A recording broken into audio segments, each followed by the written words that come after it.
എന്നാ വിക്കി ചെയ്തോന്നു പറഞ്ഞു. കാരണം ഞാൻ കുറെ എന്താന്ന് വെച്ചാൽ ചെയ്തോ, എനിക്ക് സമയമില്ല. ഞാൻ ഇവരെല്ലാം ചെയ്ത് ഞാൻ വന്നപ്പോഴത്തേക്കും വിക്കി സുന്ദര കുട്ടപ്പനായിട്ട് ഒരുക്കി സെക്കൻഡ് പ്രഗ്നൻസി നമ്മൾ പെട്ടെന്ന് വരുന്നു. അത് നമുക്ക് എന്തൊക്കെ സ്കിൻ കെയർ നിങ്ങൾ പേഴ്സണലി എടുക്കാറ്? ഞാൻ യൂഷ്വലി ഇവളുടെ എന്തെങ്കിലും സ്കിൻ കെയർ എനിക്ക് തരും. ഇവള് മേടിച്ച് പരാജയപ്പെടുമല്ലോ, അപ്പൊ ഇത് പറയും ഇത് നല്ലതായിരുന്നു ഉപയോഗിച്ചോളാൻ പറയും. അത് ദൈവസഹായിച്ച് ഇവിടെ തരുമ്പോൾ എനിക്കത് വർക്കൗട്ട് ആവുന്നത്. ഒരു സ്കിൻ കെയർ റൊട്ടീൻ എന്താണ് ചെയ്യുന്നത്? സത്യസന്ധമായിട്ട് പറഞ്ഞു, സ്കിൻ കെയർ ഇല്ല. കുറേ പ്രോഡക്ട്സുകൾ വാങ്ങും, അത് ട്രൈ ചെയ്യണമെന്ന് വെക്കും, പിന്നെ അത് എക്സ്പയർ ചെയ്യുമ്പോൾ എടുത്ത് കളയും. നിങ്ങൾ കാറിലല്ലേ വന്നേ? ആ യൂസ് ചെയ്യാത്ത പ്രോഡക്ട്സ് ഒക്കെ എടുത്ത് കാറിൽ വെച്ച് കൊണ്ടു എക്സ്പയർ ഡേറ്റ് കഴിയുമ്പോൾ ഞാനെടുത്ത് കളയും. ചുമ്മാ എനിക്ക് ട്രൈ ചെയ്ത് നോക്കാം. ഈ ഫസ്റ്റ് സ്വന്തമായിട്ട് ബ്രൈഡ് എല്ലാം ഒരുങ്ങി കഴിഞ്ഞിട്ട് വന്നിട്ട് എന്തായിരുന്നു ചേട്ടൻ്റെ റിയാക്ഷൻ കണ്ടു കഴിഞ്ഞപ്പോൾ? എന്നെ കണ്ടിട്ട് കണ്ടിട്ട് ചേട്ടൻ തന്നെ പറഞ്ഞു എനിക്ക് ഭയങ്കര ഇഷ്ടമായി യാത്ര ചെയ്യാൻ. അതായത് നേരത്തെ ഇപ്പൊ അടുത്ത വർഷത്തേത് നമ്മൾ ഇപ്പോഴേ പ്ലാൻ ചെയ്ത് ട്രിപ്പ് നടക്കുന്നവരുണ്ട്. എനിക്ക് അവളുടെ ചിരി ഏറ്റവും ഇഷ്ടം, ചിരിക്കുന്നത് എനിക്ക് ഭയങ്കര ഇഷ്ടം. നമ്മളെ സംബന്ധിച്ചിടത്തോളം ഇപ്പം 2027 വരെ ഇപ്പൊ ബുക്കിംഗ് സ്റ്റാർട്ട് ചെയ്തു. ഈ കഴിഞ്ഞ ദിവസത്തെ ഒരു ബ്രൈഡ് ചാലക്കുടിയിൽ നിന്ന് കോട്ടയം വന്നു, ഒരുങ്ങി തിരിച്ച് ചാലക്കുടിക്ക് പോയി. വർക്ക് എല്ലാം കഴിഞ്ഞപ്പോൾ അവരുടെ അച്ഛൻ വിക്കിക്ക് കെട്ടിപ്പിടിച്ച് മുമ്പ് കൊടുത്തു. അല്ലല്ല, ഈ പാരൻസ് വരുമ്പോൾ ഫുഡ് ബ്രേക്ക്ഫാസ്റ്റ് കൊണ്ടുവരുമല്ലോ, അപ്പോൾ നമ്മൾ പുറകിൽ മേക്കപ്പ് ചെയ്യുമായിരിക്കും. ഇവർക്ക് ഒരു രൂപ കൊടുക്കും, നമുക്കൊരു രൂപ.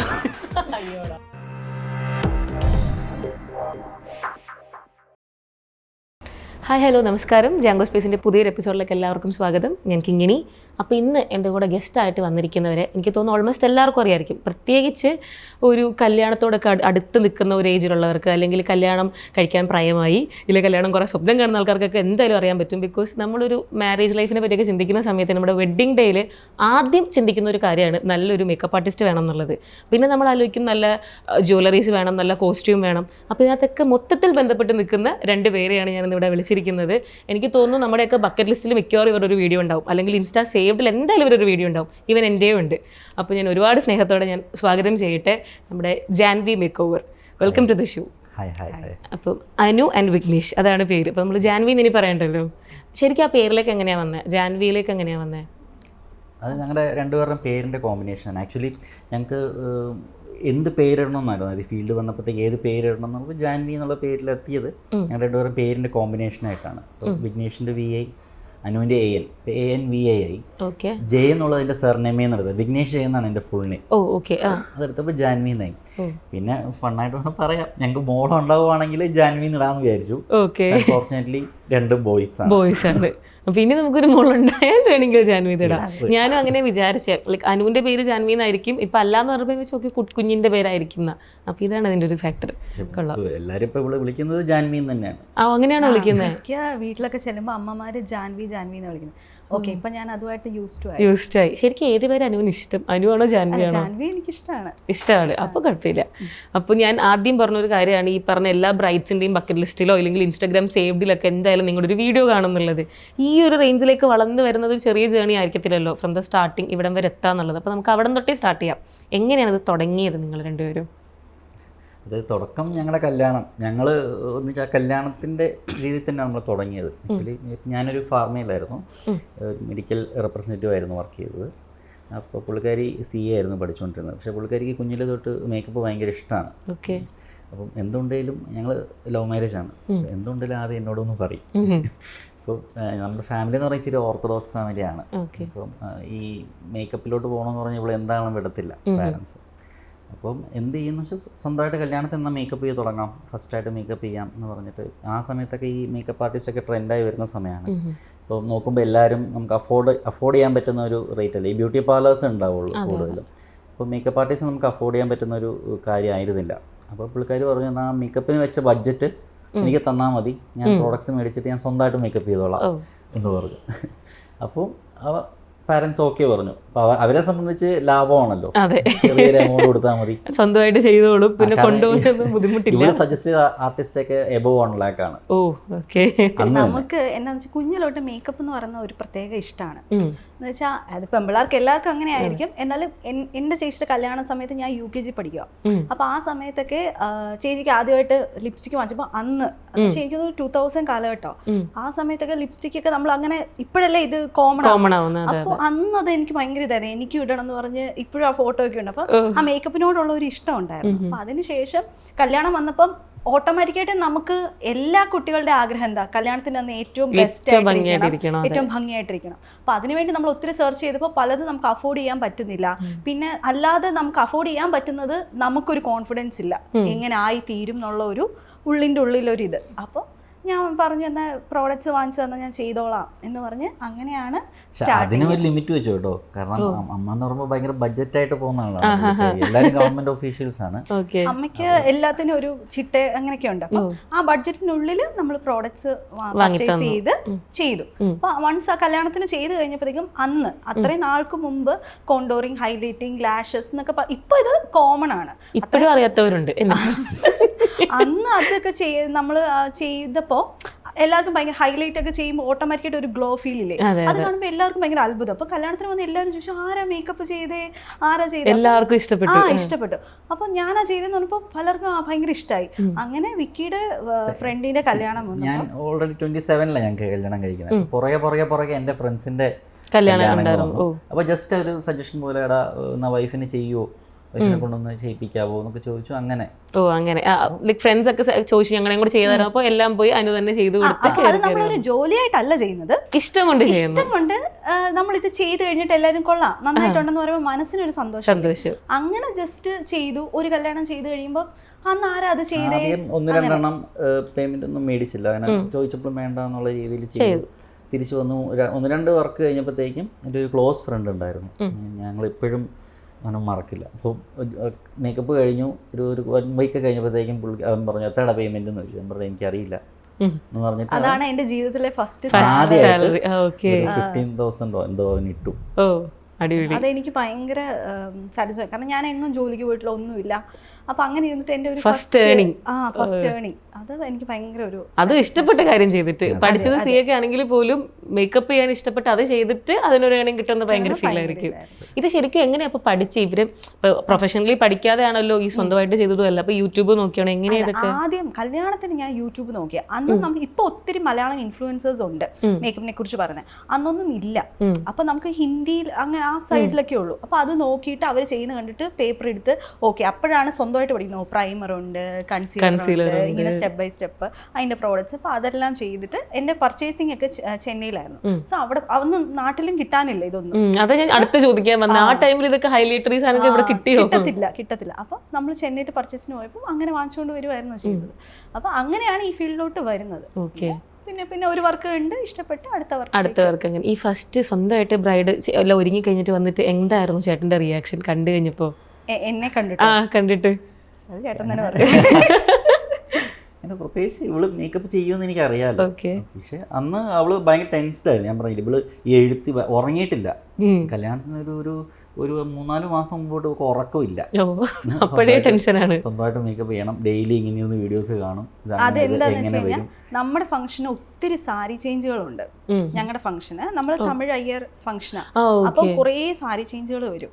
അപ്പൊ ഞാൻ തന്നെയല്ലേ ചെയ്യുന്നത്. ഞാൻ സാരിയും ചേഞ്ച് ചെയ്യണം, ഓരോന്നിനനുസരിച്ച് ഓർണമെന്റ്സ് ചേഞ്ച് ചെയ്യണം, ഹെയർ മാറ്റണം, എല്ലാം കൂടെ തന്നെ എന്നെ കൊണ്ട് പറ്റുമോ? എൻ്റെ അവസാനം ആയപ്പോഴത്തേക്ക് എൻ്റെ അമ്മ പറയാൻ തുടങ്ങി പൈസ പോയാലും സാരമില്ല, ആരെങ്കിലും വെക്കാന്ന് പറഞ്ഞു തുടങ്ങി. അപ്പോഴും ഞാൻ ചെയ്യാം. അപ്പം എന്നെ ഒരു ഇതിലാണ് എല്ലാവരും കൂടെ ആ ഒരു കോൺഫിഡൻസ് തന്നിട്ട് ലാസ്റ്റ് എന്നെ കൊണ്ട് പറ്റുമോ എന്നുള്ളൊരു ഇത്. ഇത്രയും പ്രഷർ വന്നപ്പോൾ എനിക്കൊരു പേടിയായി തുടങ്ങി, എങ്ങനെ പറ്റുമോ നടക്കുമോ. ഈ ഹെയർ ഒക്കെ ചെയ്യാൻ ഒരുപാട് ഹെൽപ്പ് ഒക്കെ വേണ്ടേ? അതൊക്കെ ചെയ്തു, മാനേജ് ചെയ്തു. പക്ഷെ ഇപ്പൊ അത് പുറകോട്ട് നോക്കുമ്പോൾ എനിക്ക് തോന്നുന്നു അത് ബെറ്റർ ആക്കായിരുന്നു, അത് ശരിയായില്ല എന്ന്. കാരണം നമ്മളത് പ്രൊഫഷണൽ ആയിട്ട് ചെയ്തതല്ലല്ലോ. അപ്പൊ എപ്പോഴാ ഇത് പഠിക്കാൻ തീരുമാനിച്ച അതിനുശേഷം ഈ 1 by 1 എൻക്വയറീസ് വന്നു. ആദ്യമൊക്കെ നമ്മുടെ ഫ്രണ്ട്സും റിലേറ്റീവ്സും നമുക്ക് അങ്ങനെ കുഴപ്പമില്ല, നമ്മൾ ചെയ്യുന്നു, ഇഷ്ടപ്പെടുന്നു അങ്ങനെ. പിന്നെ എൻക്വയറീസ് വന്ന് ബുക്കിംഗ്സ് ആയി തുടങ്ങിയപ്പോൾ നമുക്ക് അതൊരു സീരിയസ് ആയി തുടങ്ങി. നമുക്ക് പരിചയമില്ലാത്തവരൊക്കെ ആൾക്കാരൊക്കെ അപ്പൊ നമുക്ക് കുറച്ചുകൂടെ സീരിയസ് ആയിട്ട് എടുക്കണം. നമ്മൾ അറിയാതെ ഇത് പ്രൊഫഷൻ ആയിക്കൊണ്ടിരിക്കുകയാണെന്ന് അപ്പോഴാണ് നമ്മൾ റിയലൈസ് ചെയ്യുന്നത്. അപ്പം നമുക്ക് എന്തായാലും ക്ലാസ് അറ്റൻഡ് ചെയ്യണം. അപ്പോഴത്തേക്കും ഞാൻ എൻ്റെ പ്രസവം കഴിഞ്ഞു, കുഞ്ഞിന് ഒരു 2 മാസമേ ആയിട്ടുള്ളൂ. അപ്പം ഞാൻ പറഞ്ഞു വിക്കി, അപ്പോഴത്തേക്കും ബുക്കിംഗ് ആയി തുടങ്ങി. പിന്നെ നമ്മൾ എന്ത് ചെയ്യും, എനിക്ക് മേക്കപ്പ് പിന്നെയും ചെയ്യാം, നമുക്ക് ഹെയർ എന്ന് പറഞ്ഞു കഴിഞ്ഞാൽ ഭയങ്കര ബുദ്ധിമുട്ടാണ്. അങ്ങനെ ഇരിക്കുമ്പോൾ വിക്കിയോട് വെച്ചപ്പോൾ വിക്കി പറഞ്ഞു നമുക്ക് എന്നാൽ ചെന്നൈയിൽ ഒരു ക്ലാസ് വന്നു, അതിന് പോകാമെന്ന് പറഞ്ഞു. അപ്പോൾ കുഞ്ഞിനെ വെച്ച് എങ്ങനെ പോകുമെന്ന് പറഞ്ഞു. വീട്ടിലൊക്കെ ഭയങ്കര ബഹളമായിരുന്നു, പോകണ്ട നീ അതൊന്നും ചെയ്യണം. പിന്നെ വിക്കിയുടെ സപ്പോർട്ട് ഉള്ളതുകൊണ്ട് വിക്കി ഞാനും കുഞ്ഞും കൂടെ അങ്ങനെ ചെന്നൈ പോയി. അതും ക്ലാസ്സിന്റെ ഇടയ്ക്ക് വിക്കി കുഞ്ഞിനെ കൊണ്ട് വരും ഫീഡ് ചെയ്യിപ്പിക്കാൻ.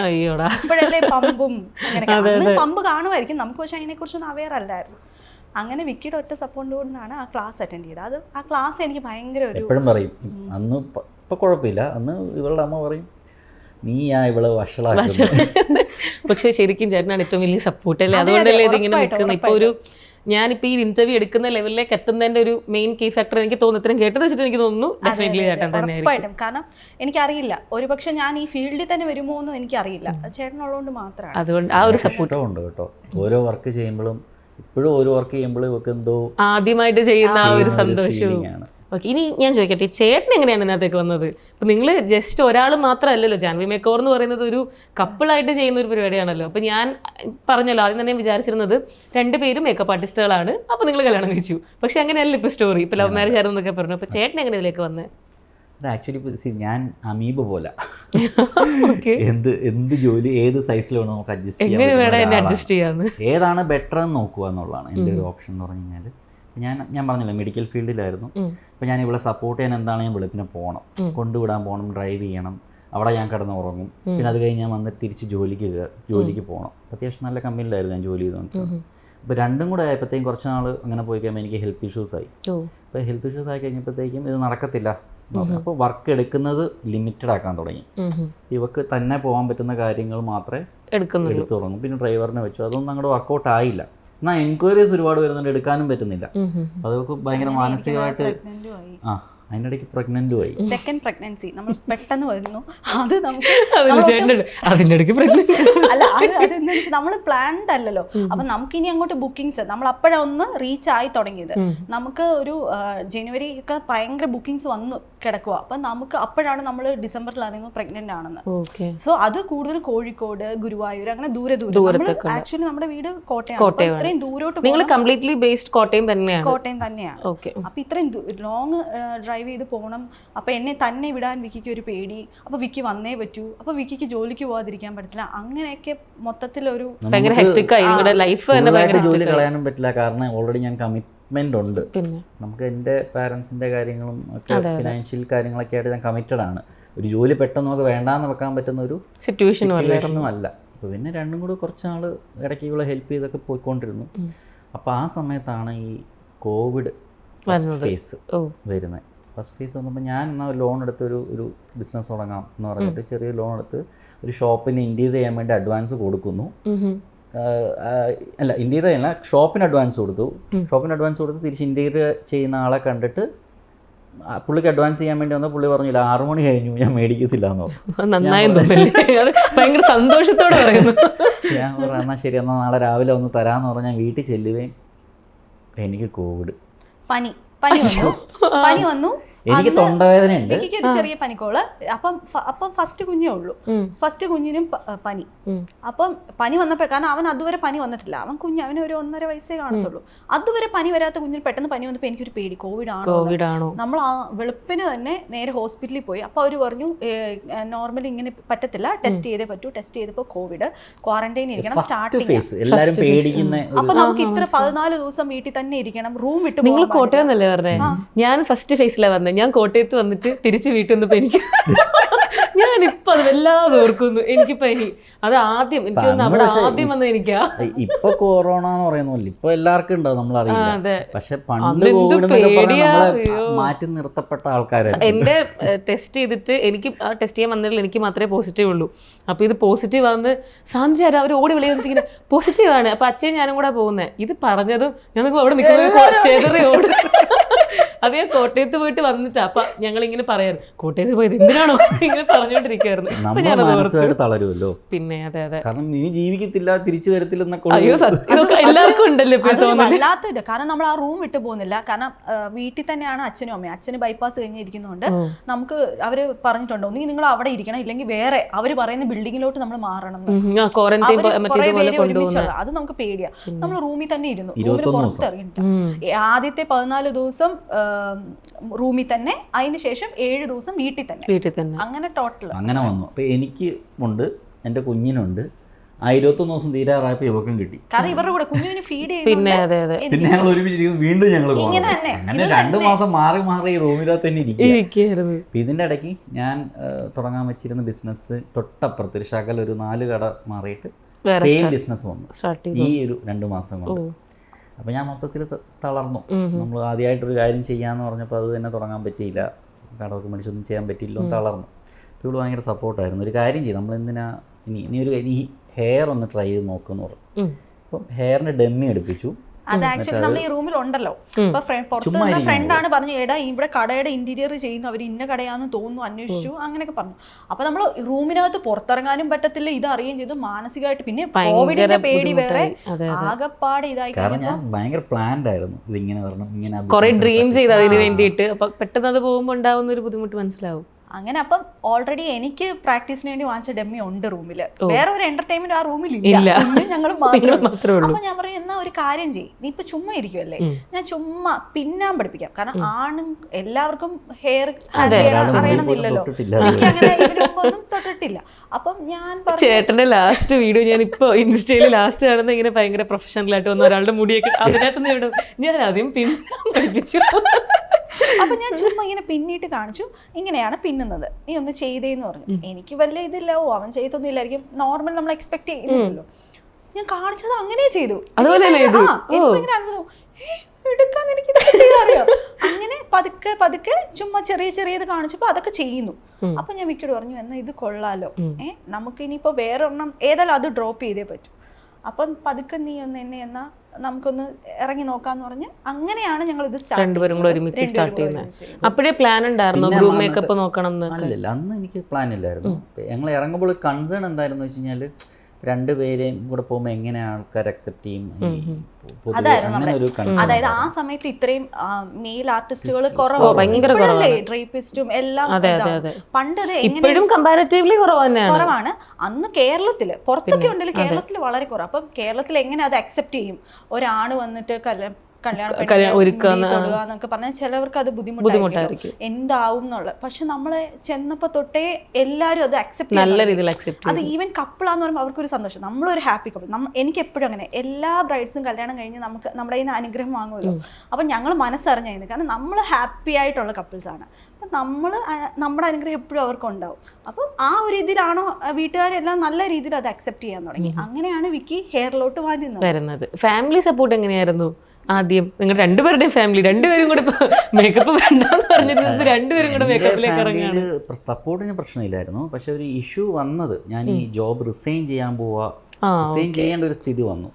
അപ്പൊ പ്രശ്നമായിരുന്നു. കാരണം ഇതൊരു സേഫ് ഓപ്ഷൻ ആണോ, ഇത് കളയണോ? അത്യാവശ്യം കുഴപ്പമില്ലാത്ത സാലറി ഉണ്ടായിരുന്നു. പിന്നെ ഈ പറഞ്ഞ പോലെ ഒരു ടിപ്പിക്കൽ കൺസെപ്റ്റ് ഉണ്ടല്ലോ, വൈഫിന്റെ സാലറിയിൽ ഹസ്ബൻഡ് അങ്ങനെ പോകാൻ പാടില്ല എന്ന് പറഞ്ഞു. അത് വേണ്ട, നിനക്കൊരു ജോലി ഇരിക്കട്ടെ, അവൾക്കൊരു ജോലി ഇരിക്കട്ടെ, അല്ലാതെ നീ പുള്ളിക്കാരുടെ കൂടെ പോകണ്ടെന്നൊക്കെ. പിന്നെ ഡെഫിനറ്റ്ലി എല്ലാവരും പറയുന്ന കാര്യങ്ങളൊക്കെ തന്നെയാണ്. പിന്നെ എൻ്റെ പാരൻസ് എന്ന് പറഞ്ഞാൽ ഞാൻ പറഞ്ഞ കുറച്ചുകൂടെ കേൾക്കും. ഞാൻ അങ്ങനെ തെറ്റായ ഡിസിഷൻ ഇതുവരെ എടുത്തിട്ടില്ലാത്തതുകൊണ്ട് ഒരു സപ്പോർട്ടാണ്. രണ്ടും കൽപ്പിച്ച് നമ്മൾ റിസൈൻ ചെയ്തപ്പോൾ വന്നപ്പോൾ അതൊക്കെ ഗ്രൂം മേക്കപ്പ് സ്റ്റാർട്ട് ചെയ്യാമെന്ന് വെച്ചു.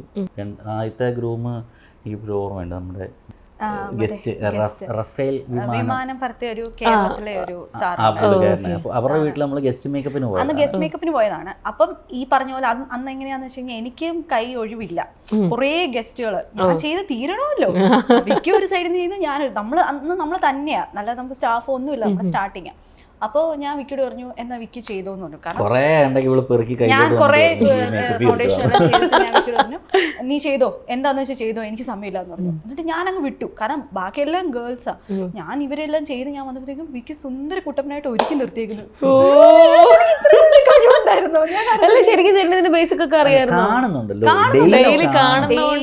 കാണുവാണല്ലോ, എന്നാലും ഒരു കോൺഫിഡൻസ് ആട്ടോ അങ്ങനെയൊക്കെ ഭയങ്കര ഗട്ട്സ് തന്നെ അത് ചെയ്തു. പുള്ളി ഭയങ്കര ഹാപ്പി. ഇപ്പം മേക്കപ്പിനും ചേട്ടനെല്ലാം അറിയില്ലേ, ഹെയർ അല്ലാതെ മേക്കപ്പ് എല്ലാം കംപ്ലീറ്റ് ചെയ്യുന്നത്. ഓ എന്റെ അമ്മേ അടിപൊളി. ഒരു 3 years ആയിട്ട് അറിയാലോ. പണ്ട് എന്റെ കല്യാണത്തിന് ഞാൻ മേക്കപ്പ് ചെയ്തില്ല, പക്ഷെ ഇപ്പൊ ഗ്രൂം മേക്കപ്പ് ഇല്ലാത്ത ഒരു എല്ലാ ഗ്രൂമും മേക്കപ്പ് ചെയ്യും. ഇപ്പൊ ഭയങ്കര ട്രെൻഡാണ്. ഇപ്പൊ എനിക്കാണല്ലോ ഒരു ദിവസം 3-4 ഗ്രൂം എന്താണ് മിനിമം ഉണ്ടാവും. അപ്പം അതൊരു ട്രെൻഡായി. അപ്പം അങ്ങനെ ഒരു സെഗ്മെന്റോട് നമ്മൾ സ്റ്റാർട്ട് ചെയ്തു. ഗ്രൂം ഫുള്ള് ഞാൻ തന്നെ ഹാൻഡിൽ ചെയ്യുന്നത്. ഓക്കെ, നിങ്ങൾക്ക് എത്ര സ്റ്റാഫ് ഉണ്ട് ഇപ്പോൾ? ഒരു 11 പേരുള്ളൂ. അടിപൊളി. ശരിക്കും മറ്റേ ഈ സിനിമ കഥ കേട്ട് വരുന്നവരെയാണ് വരുന്നത്. ഞാൻ എൻ്റെ കല്യാണത്തിന് മേക്കപ്പ് ചെയ്തു, ഞാൻ അവിടെ നിന്ന് തുടങ്ങി, ഇപ്പം ഞങ്ങൾക്ക് 11 സ്റ്റാഫ് ഉണ്ട്. കൊള്ളാം. സ്റ്റാഫ് ഉണ്ടെങ്കിലും ബ്രൈഡൽസ് നമ്മളാണ് ചെയ്യുന്നത്. പിന്നെ ഒരു ഓപ്ഷനും കൂടെ വെച്ചു, അതായത് നമുക്കൊരു ലിമിറ്റഡ് നമ്പർ ഉണ്ട് എടുക്കുന്നതിന്. കാരണം നമ്മൾ തന്നെ ചെയ്യണം എന്ന് നമ്മളെ ആഗ്രഹിച്ച് വരുന്നവർ, നമുക്ക് സാരി ഡ്രൈപ്പിസ്റ്റും അല്ലാത്തതിനും ഒക്കെ സ്റ്റാഫുകളാണെങ്കിലും മേക്കപ്പും ഹെയറും നമ്മൾ തന്നെയാണ് ബ്രൈഡ്സിന് ചെയ്യുന്നത്. അപ്പം നമുക്കൊരു ലിമിറ്റ് ഉണ്ടല്ലോ, ഒരാൾക്ക് ചെയ്യുന്നതിന് ഒരു പരിധി ഉണ്ടല്ലോ. അപ്പോൾ പതുക്കെ ആൾക്കാർ ചോദിച്ചു തുടങ്ങി, നിങ്ങളല്ലേലും നിങ്ങൾക്ക് കോൺഫിഡൻസ് ഉള്ള ഒരാളെ നിങ്ങളുടെ ടീമിൽ ആരെങ്കിലും ചെയ്താലും മതി എന്ന് പറഞ്ഞപ്പോ ഇപ്പൊ നമ്മൾ പതുക്കെ ഒരു തലേദിവസത്തെ ഫംഗ്ഷൻസ് നിങ്ങളുടെ സ്റ്റാഫ് ഹെൽത്തി അങ്ങനെ ആയി കഴിഞ്ഞപ്പോ ഇപ്പൊ നമ്മുടെ കീഴിൽ തന്നെ ട്രെയിൻഡ് ആയിട്ട് സ്റ്റാഫുകളുണ്ട്, നന്നായിട്ട് മേക്കപ്പും ഹെയറും സാരി എല്ലാം ഹാൻഡിൽ ചെയ്യുന്നത്. അപ്പൊ ഇപ്പൊ അങ്ങനെ ഒരു ഓപ്ഷനും കൂടെ നമ്മൾ കൊടുത്തു തുടങ്ങി, ആഡ് ചെയ്തിട്ടുണ്ട്. ഈ റെന്റൽസ് സ്റ്റാർട്ട് ചെയ്യാനുള്ള ഐഡിയ ഇപ്പൊ എവിടുന്നാ വന്നേ? അതെന്താ റെന്റലിനെന്ന് വെച്ച് കഴിഞ്ഞാൽ ബ്രൈഡ്സിൻ്റെ അടുത്ത് പോകുമ്പോൾ അവർ ഓട്ടോമാറ്റിക്കായിട്ടും ചേച്ചി ചുട്ടി ഹിപ്പ് ചെയിനൊക്കെ അവർക്ക് ഈ വാങ്ങുക എന്ന് പറഞ്ഞു കഴിഞ്ഞാൽ അത്ര അഫോർഡ് ചെയ്യാൻ പറ്റില്ല. നമ്മൾ തുടങ്ങിയ സമയത്ത് റെന്റൽസും കുറവാണ്, അങ്ങനൊന്നും ഇല്ല, 1-2 അതും വലിയ കളക്ഷൻസ് ഒന്നും ഇല്ല. അപ്പം നമുക്കാണെങ്കിൽ സജസ്റ്റ് ചെയ്യാനും ഇല്ല. നമ്മുടെ ബ്രൈഡ്സ് ചോദിക്കും എന്ത് ചെയ്യും, അപ്പം നമ്മുടെ കയ്യിൽ കുറച്ച് 3-4 ചുട്ടിയും 2-3 ഹിപ്പ് ചെയിനും വെച്ചിട്ട് അത് കൊടുത്തു തുടങ്ങി. അപ്പോൾ ആൾക്കാർ പിന്നെയും അതിന് ഡിമാൻഡ് ആയി തുടങ്ങിയപ്പോൾ നമുക്ക് തോന്നി ഓക്കെ അത് ഒരു ആവശ്യമുള്ള കാര്യം, കാരണം അത് ആവശ്യമാണ്, നമ്മുടെ ബ്രൈഡ്സിനാണല്ലോ ആവശ്യം. നമ്മളൊരു മേക്കപ്പ് ചെയ്യാൻ പോകുമ്പോൾ അവിടെ എന്താണെങ്കിലും നീഡാണ് അവിടെ. പിന്നെ ഈ പറഞ്ഞ പോലെ നല്ലത് ഇവർ മേടിക്കത്തില്ല, കാരണം നമ്മുടെ ഒരു കൺസെപ്റ്റ് ഒരു പ്രാവശ്യം ഇടുന്നതിന് എന്തിനാ ഇത്രയും വില കൊടുത്ത് മേടിക്കുന്നത്. അപ്പോൾ അവർ ഏറ്റവും കുറഞ്ഞത് മേടിക്കും. ഈ കുറഞ്ഞത് ഇടുമ്പോൾ ആ മേക്കപ്പ് ലുക്കിനെ അത് ബാധിക്കുന്നു. ഒരു മേക്കപ്പ് സക്സസ് അല്ലെ നല്ലതെന്ന് പറയണമെന്നുണ്ടെങ്കിൽ മേക്കപ്പ് മാത്രം നിന്നിട്ട് കാര്യമില്ല, ആ ലുക്ക് എന്ന് പറയുമ്പോഴത്തേക്ക് അതിൽ കോസ്റ്റ്യൂമും വരും, ഓർണമെന്റ്സും വരും, മേക്കപ്പ് എല്ലാം കൂടി ചേരുമ്പോഴാണ് അതൊരു വാവിലോട്ട് വരുന്നത് അല്ലേ. അപ്പോൾ അതിൽ ഒരു മെയിൻ ഒരു കോൺട്രിബ്യൂഷൻ എന്ന് പറയുന്നത് ജ്വല്ലറിയാണ്. അപ്പം ജ്വല്ലറി എന്ന് പറയുമ്പോൾ എക്സാക്റ്റ് ഇപ്പം നമുക്ക് ഒത്തിരി എന്താ പറയുക ആൻറ്റിക് ഗോൾഡ് ഒക്കെ എന്ന് പറഞ്ഞാൽ ശരിക്കും നമ്മളൊരു ഗോൾഡ് ജ്വല്ലറി പോകുമ്പോൾ കാണുന്ന ജ്വല്ലറിയുടെ ഫിനിഷിംഗ്, ആ ഫിനിഷിംഗ് തന്നെ ഇപ്പം നമുക്ക് അവൈലബിൾ ആണ്. അപ്പം അത് പ്രൊവൈഡ് ചെയ്ത് കഴിഞ്ഞാൽ അത്രയും നല്ലതല്ലേ, നമ്മുടെ ബ്രൈഡ്സ് അത്രയും നന്നായിട്ട് നിങ്ങളുടെ അടുത്ത് മാത്രം വന്നാൽ മതി, ജ്വല്ലറിയും കിട്ടും, മേക്കപ്പും എല്ലാം അവൈലബിൾ ആണ്. പലയിടത്തും ഇങ്ങനെ പോകേണ്ട ആവശ്യം വരുന്നില്ലല്ലോ. ഞാൻ അതിലേക്കാണ് വരാൻ വന്നത്, നോ ഗോൾഡ് വെഡിങ്. ഞാൻ കുറച്ചും കൂടെ സംസാരിച്ചുള്ളൂ അതിനെ പറ്റിയിട്ട്. ഈ നോ ഗോൾഡ് വെഡിങ് വന്നപ്പോൾ നിങ്ങൾക്ക് കുറച്ചും കൂടെ ഒരു ബൂസ്റ്റ് ആയിട്ടുണ്ടാവില്ലേ? ഇപ്പൊ എനിക്ക് തോന്നുന്നു കമ്പാരിറ്റീവ്ലി ഇപ്പോഴാണോ കുറച്ചും കൂടി റെന്റൽ ജുവലേഴ്സിന് ആൾക്കാർ വരാൻ തുടങ്ങിയത്? ഇപ്പം കുറച്ചുകൂടി ഡിമാൻഡ് കൂടി. ആൾക്കാരെ സംബന്ധിച്ചിടത്തോളം വീട്ടുകാരും ചിന്തിക്കാൻ തുടങ്ങി, വെറുതെ സ്വർണം കുറെ ഇത്രയും പണിക്കൂലിയൊക്കെ ആന്റിക്കിനൊക്കെ പറഞ്ഞ് നല്ല പണിക്കൂലി ഇത്രയും കൊടുത്തിട്ട് പിന്നെ കുട്ടികളൊന്നും ഇട്ടില്ല. ഇപ്പോഴത്തെ കുട്ടികൾക്കൊക്കെ ഇഷ്ടം ഇതുപോലെ എന്തെങ്കിലും ഒക്കെ ഇടുന്നതാണ് എല്ലാവർക്കും ഇഷ്ടം. അപ്പൊ ഇത്രയും പണിക്കൂലി കൊടുത്ത് വാങ്ങിച്ചു കഴിഞ്ഞാൽ പിന്നെ പ്രയോജനമില്ല. ഗോൾഡ് പ്രയോജനം അല്ലാന്ന് ഞാൻ പറയുന്നില്ല, നല്ലതാണ്, നല്ലൊരു ഇൻവെസ്റ്റ്മെന്റ്. ഇത്രയും പണിക്കൂലി കൊടുത്ത് വാങ്ങേണ്ടത് ആവശ്യമുണ്ടോ എന്നുള്ളത്, ഇൻവെസ്റ്റ്മെന്റിന് വേറെ ചെയ്യാലോ, അല്ലാതെ ഈ ഗോൾഡോ അങ്ങനെയൊക്കെ ഗവൺമെന്റ് ബോണ്ടുകളിലൊക്കെ ചെയ്യാലോ. അപ്പോൾ എല്ലാവരും പതുക്കെ. അത് മാത്രമല്ല നമുക്ക് നമ്മുടെ പെൺകുട്ടികളുടെ എന്താ നമ്മൾ ഒരു തവണ ഇട്ടത് പിന്നെ ഇടുമ്പോൾ നമ്മളൊന്നും മടിയുണ്ടാവും, അത് അഹങ്കാരമായിട്ട് ആൾക്കാർ കാണും, പക്ഷെ അത് നമ്മുടെ ഇഷ്ടം അല്ലെ. അപ്പോൾ ഒരേ മാല ഒരു 3 ഫംഗ്ഷനിൽ കൂടുതൽ ആൾക്കാർ ഇടാൻ പ്രിഫർ ചെയ്തില്ല. നമുക്കൊരു ഫോട്ടോ എടുക്കുമ്പോൾ റിപ്പീറ്റേഷനാ ബുദ്ധിമുട്ടാ, അതാ ഞാൻ പറഞ്ഞത്. അപ്പോൾ ഇതാവുമ്പോൾ പിന്നെ കുഴപ്പമില്ല, ഒരു അത്ര റെന്റ് വരുന്നില്ലല്ലോ, മാറ്റി മാറ്റി മാറ്റി ഇടാമല്ലോ. ഇപ്പൊ ഈ എല്ലാ കാര്യത്തിലും ഞാനിപ്പോ ശരിക്കും നിങ്ങൾ ഇന്റർവ്യൂ വന്നപ്പോൾ വെറുതെ ജസ്റ്റ് ഒരു കാഷ്വൽ ഒക്കെ ഇട്ടൊക്കെ നിൽക്കുമായിരുന്നു. അപ്പോൾ ചേച്ചി കയറി ഇരുന്നപ്പോൾ ഞാൻ ഹായ് നല്ല ഭംഗി. അപ്പോഴാണ് ഞാൻ പറഞ്ഞത് എനിക്ക് വീട്ടിൽ പോയി ഡ്രസ്സ് മാറണം. അപ്പോൾ ഞാൻ ഓടി റൂമിൽ ചെന്ന് കഴിഞ്ഞപ്പോഴത്തേക്ക് എല്ലാം ഞാനിവിടെ ഷൂട്ടിന് ഇട്ട ഡ്രസ്സ് എന്ത് ചെയ്യും. അപ്പോൾ നോക്കിയപ്പോൾ ഇത് 2 വട്ടം ഇട്ടിട്ടുള്ളൂ, അതിൻ്റെ തൽക്കാലം ഇപ്പോൾ ഇത് വെച്ച് അഡ്ജസ്റ്റ് ചെയ്യാം, അങ്ങനെ എടുത്തിട്ട് വന്നു. അപ്പോൾ നമുക്ക് എല്ലാ കാര്യത്തിലും ആ ഒരു റിപ്പീറ്റേഷൻ നമ്മൾ നോക്കുന്നതാണ്. ബൊക്കെ കാര്യങ്ങളൊക്കെ ഉണ്ടെന്ന് തോന്നുന്നു അല്ലേ? ഞാൻ പേജ് ഇങ്ങനെ നോക്കി, അതൊക്കെ ഇതിന്റെ കൂടെ തന്നെ ബൊക്കെ നമുക്ക് റെന്റൽസ് ആണ് ഉള്ളത്. അതും എനിക്ക് തോന്നിയത് എന്താ റെന്റ് കൊടുക്കുന്നത് വെച്ചാൽ, റെന്റൽസ് ഞാൻ അധികം കണ്ടിട്ടില്ല ബൊക്കയ്ക്ക്. അതെന്താ കൊടുക്കുന്നത് വെച്ചാൽ, നമുക്ക് കൂടുതലും കോട്ടയം സൈഡ് ക്രിസ്ത്യൻസ് ആണ്. അപ്പം ഇവരാണെങ്കിൽ ഈ ബൊക്കെ ഇത്രയും പൈസ കൊടുത്ത് വാങ്ങിച്ചിട്ട് കല്യാണം കഴിയുമ്പോൾ അത് എവിടെയോ പോവാ, അത് പൊടിയടിച്ച് വെറുതെ പോവാ. പിന്നെ ഫ്രഷ് ഫ്ലവേഴ്സ് ആണെങ്കിൽ അന്ന് ഒരു ദിവസത്തേതല്ലേ യൂസ് ചെയ്യാൻ പറ്റുള്ളൂ. അപ്പൊ ഞാൻ വിചാരിച്ചു ഇതൊരു ഓപ്ഷൻ അല്ലേ, അവരേതായാലും പിന്നെ അത് ഉപയോഗിക്കുന്നില്ല. അപ്പൊ പിന്നെ ബൊക്കയും കൂടെ പ്രൊവൈഡ് ചെയ്യുവാണെങ്കിൽ ബൊക്കെ, പിന്നെ മന്ത്രകോടിയുടെ ട്രേ, മറ്റേ വുഡിന്റെ ഒക്കെ നമുക്ക് റെന്റിന് കൊടുക്കാൻ പറ്റുന്ന എല്ലാ സാധനങ്ങളും. ഞാൻ ചോദിക്കട്ടെ, നിങ്ങൾക്ക് എന്തുകൊണ്ട് ഒരു കോസ്റ്റ്യൂം ബ്രാഞ്ച് സ്റ്റാർട്ട് ചെയ്തുകൂടാ? നിങ്ങൾക്ക് സാരി കളക്ഷൻ, ബ്രൈഡൽ വെയർ ഒക്കെ തുടങ്ങിക്കൂടെ? സാരി ഞാൻ എപ്പോഴും വിചാരിക്കും, കാരണം എനിക്ക് സാരി ഭയങ്കര ഇഷ്ടമാണ്. ഞാൻ സാരി കൊടുത്ത് പേജിൽ എന്തെങ്കിലുമൊക്കെ വീഡിയോ ഇടുമ്പോൾ ഏറ്റവും കൂടുതൽ എൻക്വയറി വരുന്നത് ഈ സാരി ഇടുന്ന, സാരി ഇടുന്ന, സാരിയുടെ ലിങ്ക് ഉണ്ടോ? സാരിയുടെ ലിങ്ക് ഉണ്ടോ? അപ്പൊ ഞാൻ സാരിയുടെ ഷോപ്പ് അല്ല, ഞാൻ മേക്കപ്പിന്റെ ആളാണ്. അപ്പൊ ഞാൻ വിചാരിക്കും ഓക്കെ, എന്തുകൊണ്ടായിക്കോട്ടെ, പറയാൻ പറ്റില്ല. അതും കൂടെ ഇനി അടുത്ത ചിലപ്പോൾ നെക്സ്റ്റ് അതായിരിക്കും. ഞാനിപ്പോ ആദ്യം പറഞ്ഞ ഇന്റർവ്യൂവിൽ ചിലപ്പോൾ അതും കൂടെ ആഡ് ചെയ്തിട്ടായിരിക്കും നെക്സ്റ്റ് ഒരു ഇന്റർവ്യൂ ചിലപ്പോൾ എടുക്കേണ്ടി വരും. അങ്ങനെ ആവട്ടെ, അങ്ങനെ തന്നെ ആവട്ടെ. ഡെഫിനറ്റ്ലി ഞാനും കല്യാണം കഴിച്ചിട്ടൊന്നുമില്ല ആ സമയത്ത് ഞാൻ വരാം. അപ്പൊ എനിക്ക് ഒറ്റയ്ക്ക് എല്ലാം നടക്കുമെങ്കിൽ നല്ല കാര്യമല്ലേ? ഓക്കെ, അപ്പൊ നിങ്ങൾ ഇപ്പൊ സ്റ്റാർട്ട് ചെയ്തു, സക്സസ്ഫുൾ ആയിട്ട് പൊക്കോണ്ടിരിക്കുന്നു. നമുക്കിനി കുറച്ച് മേക്ക് ഓവർ ടിപ്പിന്റെ കാര്യങ്ങളൊക്കെ കിടക്കാം. ശരിക്കും ഈ വരുന്ന ബ്രൈഡ്സ് കുറേ മിസ്റ്റേക്സ് ഒക്കെ വരുത്താറുണ്ടല്ലോ. ഞങ്ങൾ വീഡിയോസിലൊക്കെ കാണാറുണ്ട് ഇതുപോലെ മേക്കപ്പ് ആർട്ടിസ്റ്റ് പറയുന്ന ബ്രൈഡ്സ് ശ്രദ്ധിക്കേണ്ട കാര്യങ്ങൾ, മസ്റ്റായിട്ട് നോക്കേണ്ട കാര്യങ്ങൾ എന്നൊക്കെ പറഞ്ഞിട്ട്. അപ്പം അങ്ങനെ ഒരു 5 to 6 ടിപ്സ് അല്ലെങ്കിൽ എന്താണ് കെയർ ചെയ്യേണ്ടതെന്നുള്ള കുറച്ച് കാര്യങ്ങൾ എന്തായിരിക്കും? മെയിനായിട്ടും സൺസ്ക്രീൻ യൂസ് ചെയ്യുക, വെയിലുള്ളതായിരിക്കും. എന്താ പ്രശ്നം വെച്ചാൽ, കല്യാണം അടുക്കുമ്പോഴത്തേക്കും നമ്മുടെ കൂടുതൽ ബ്രൈഡ്സും പുറത്തുള്ള ബ്രൈഡ്സാണ്. അവർ ഈ അവസാനം ഒരാഴ്ച ഗ്യാപ്പിലായിരിക്കും വരുന്നത്. കല്യാണത്തിന് ഒരാഴ്ച മുമ്പ് ഇവർ കോസ്റ്റ്യൂം എടുക്കാനും അതും ഇതിനും എന്ന് പറഞ്ഞ് ഓടുമ്പോൾ എന്താണെന്ന് വെച്ച് കഴിഞ്ഞാൽ സൺസ്ക്രീൻ ഇടത്തില്ല, പ്രോപ്പറായിട്ട് വെള്ളം കുടിക്കത്തില്ല, സ്കിൻ കെയർ ഇല്ല, ഒന്നുമില്ല. അപ്പം മൊത്തം ഡീഹൈഡ്രേറ്റഡ് ആയിട്ടായിരിക്കും വരുന്നത്. കല്യാണത്തിന് വന്ന് ഇരിക്കുമ്പോൾ, മേക്കപ്പ് ചെയ്യാൻ വന്ന് ഇരിക്കുമ്പോൾ തന്നെ ചുണ്ടെല്ലാം ഭയങ്കര ഡ്രൈ ആയിട്ട് ഫീലായിട്ടിരിക്കും. നമ്മൾ എത്ര ബാം ഇട്ടാലും എത്ര സ്ക്രബ് ചെയ്താലും അത് പോകണമെന്നില്ല. പിന്നെ അവർക്ക് ക്ഷീണം, തളർച്ചയൊക്കെ. അപ്പം ഞാൻ എപ്പോഴും പറഞ്ഞത്, നമ്മൾ അറ്റ്ലീസ്റ്റ് വെള്ളം ഒരു മിനിമം ക്വാണ്ടിറ്റി ഉണ്ടല്ലോ അത് കുടിക്കുക. പിന്നെ കൂടുതൽ പരീക്ഷണങ്ങൾക്ക് പോവാതിരിക്കുക. ഇപ്പൊ നിങ്ങൾക്ക് എന്തെങ്കിലുമൊക്കെ സ്കിൻ കെയർ ചെയ്യണം എന്നുണ്ടെങ്കിൽ ഒരു 3-4 മാസം മുമ്പ് സ്റ്റാർട്ട് ചെയ്യാം, അത് കുഴപ്പമില്ല. ഈ അവസാനത്തെ ഒരാഴ്ചയിൽ പോയിട്ട് പുതുതായിട്ട് ഫേഷ്യൽ ട്രൈ ചെയ്യും. കാരണം എല്ലാവർക്കും ഒരേപോലെ ആവണം എന്നില്ല, സ്കിൻ ഒരേപോലെ ആവണമെന്നില്ല. ഇപ്പൊ എനിക്ക് കുഴപ്പമില്ലാത്തൊരു പ്രോഡക്റ്റ് ഇയാൾക്ക് എങ്ങനെ ആവണം നമുക്ക് പറയാൻ പറ്റത്തില്ല, മനസ്സിലാവും. അപ്പൊ ഫേഷ്യൽ എന്നൊക്കെ പറയുമ്പോൾ കൂടുതലും എന്താ പറയാ, മസാജ് ഒക്കെ കൊടുക്കുമ്പോൾ ചിലപ്പോ സെബേഷ്യസ് ഗ്ലാൻഡ് ആക്റ്റീവ് ആവാനും ബ്രേക്ക്ഔട്ട് വരാനും ഒക്കെ സാധ്യതയുണ്ട്. സോ നിങ്ങൾക്ക് അങ്ങനെ ആഗ്രഹം ഉണ്ടെങ്കിൽ, ഫേഷ്യൽ ചെയ്യാൻ ആഗ്രഹം ഉണ്ടെങ്കിൽ ഒരു 3 മാസം മുമ്പ് ട്രൈ ചെയ്യുക. കുഴപ്പമൊന്നും ഇല്ലെങ്കിൽ പിന്നെ ചെയ്യാം. അല്ലാതെ പുതുതായിട്ട് ഇപ്പൊ ഹൈഡ്രാ ഫേഷ്യൽ, അതൊക്കെ ഞാൻ ഒന്നിനും എതിരല്ല കേട്ടോ. ഇപ്പൊ എല്ലാവരും പറയുന്നുണ്ട് മേക്കപ്പ് ആർട്ടിസ്റ്റുകൾ ഇതിനൊക്കെ എതിരാണ്. നമ്മൾ ഒന്നിനും എതിരല്ല, നല്ലതായിട്ട് നമ്മൾ അംഗീകരിക്കും. പക്ഷേ എന്താ പ്രശ്നം എന്ന് വെച്ച് കഴിഞ്ഞാൽ, ഹൈഡ്രാ ഫേഷ്യലൊക്കെ ഈയിടെ നമ്മൾ കണ്ടാണ്, ഈവൻ ക്ലിനിക്കിൽ പോയിട്ട് ചെയ്തിട്ട് വന്നിട്ട് ഒത്തിരി മറ്റേ സക്ഷനൊക്കെ ചെയ്തിട്ട് ഇവിടെ എല്ലാം പീലാവുക, റെഡ് മാർക്കുകൾ വീഴുക, ഒരു പ്രശ്നമില്ലാത്ത കുട്ടികൾക്ക് പ്രശ്നങ്ങളായിട്ട് റിസ്ക്. അതുപോലെ കെമിക്കൽ പീല്, അതാണ് പ്രശ്നം. കെമിക്കൽ പീല് ചെയ്തിട്ട് വരുമ്പോൾ എന്താ പ്രശ്നം എന്ന് വെച്ച് കഴിഞ്ഞാൽ, അതൊക്കെ കുറച്ച് നാൾക്ക് മുമ്പ് ചെയ്യേണ്ട കാര്യം. അവസാനം ചെയ്യുമ്പോൾ എന്താണെന്ന് വെച്ചാൽ, മേക്കപ്പ് ഡേയുടെ അന്ന് സ്കിന്ന് പീലാവുന്ന വെച്ചാൽ ഈ നമ്മൾ പാമ്പിന്റെ ഇത് ഇളകത്തില്ലേ, അതുപോലെ സ്കിൻ ഇങ്ങനെ ഇളകി വന്നുകൊണ്ടിരിക്കും. അത് നമ്മൾ എത്ര പ്രൊഫഷണൽ, ഇപ്പൊ ദൈവം വന്നാൽ പോലും എനിക്കറിയത്തില്ല അത് നല്ല സ്മൂത്ത് ആക്കി കെട്ടും. കാരണം നമ്മൾ എത്ത് ചെയ്യുന്നതോറും ആ സ്കിൻ ഇങ്ങനെ പീൽ ആയിക്കൊണ്ടിരിക്കും. അപ്പൊ അതിന്റെ പുറത്ത് മേക്കപ്പ് ഇടുന്നതോറും അത് വിസിബിൾ ആയിക്കൊണ്ടിരിക്കും.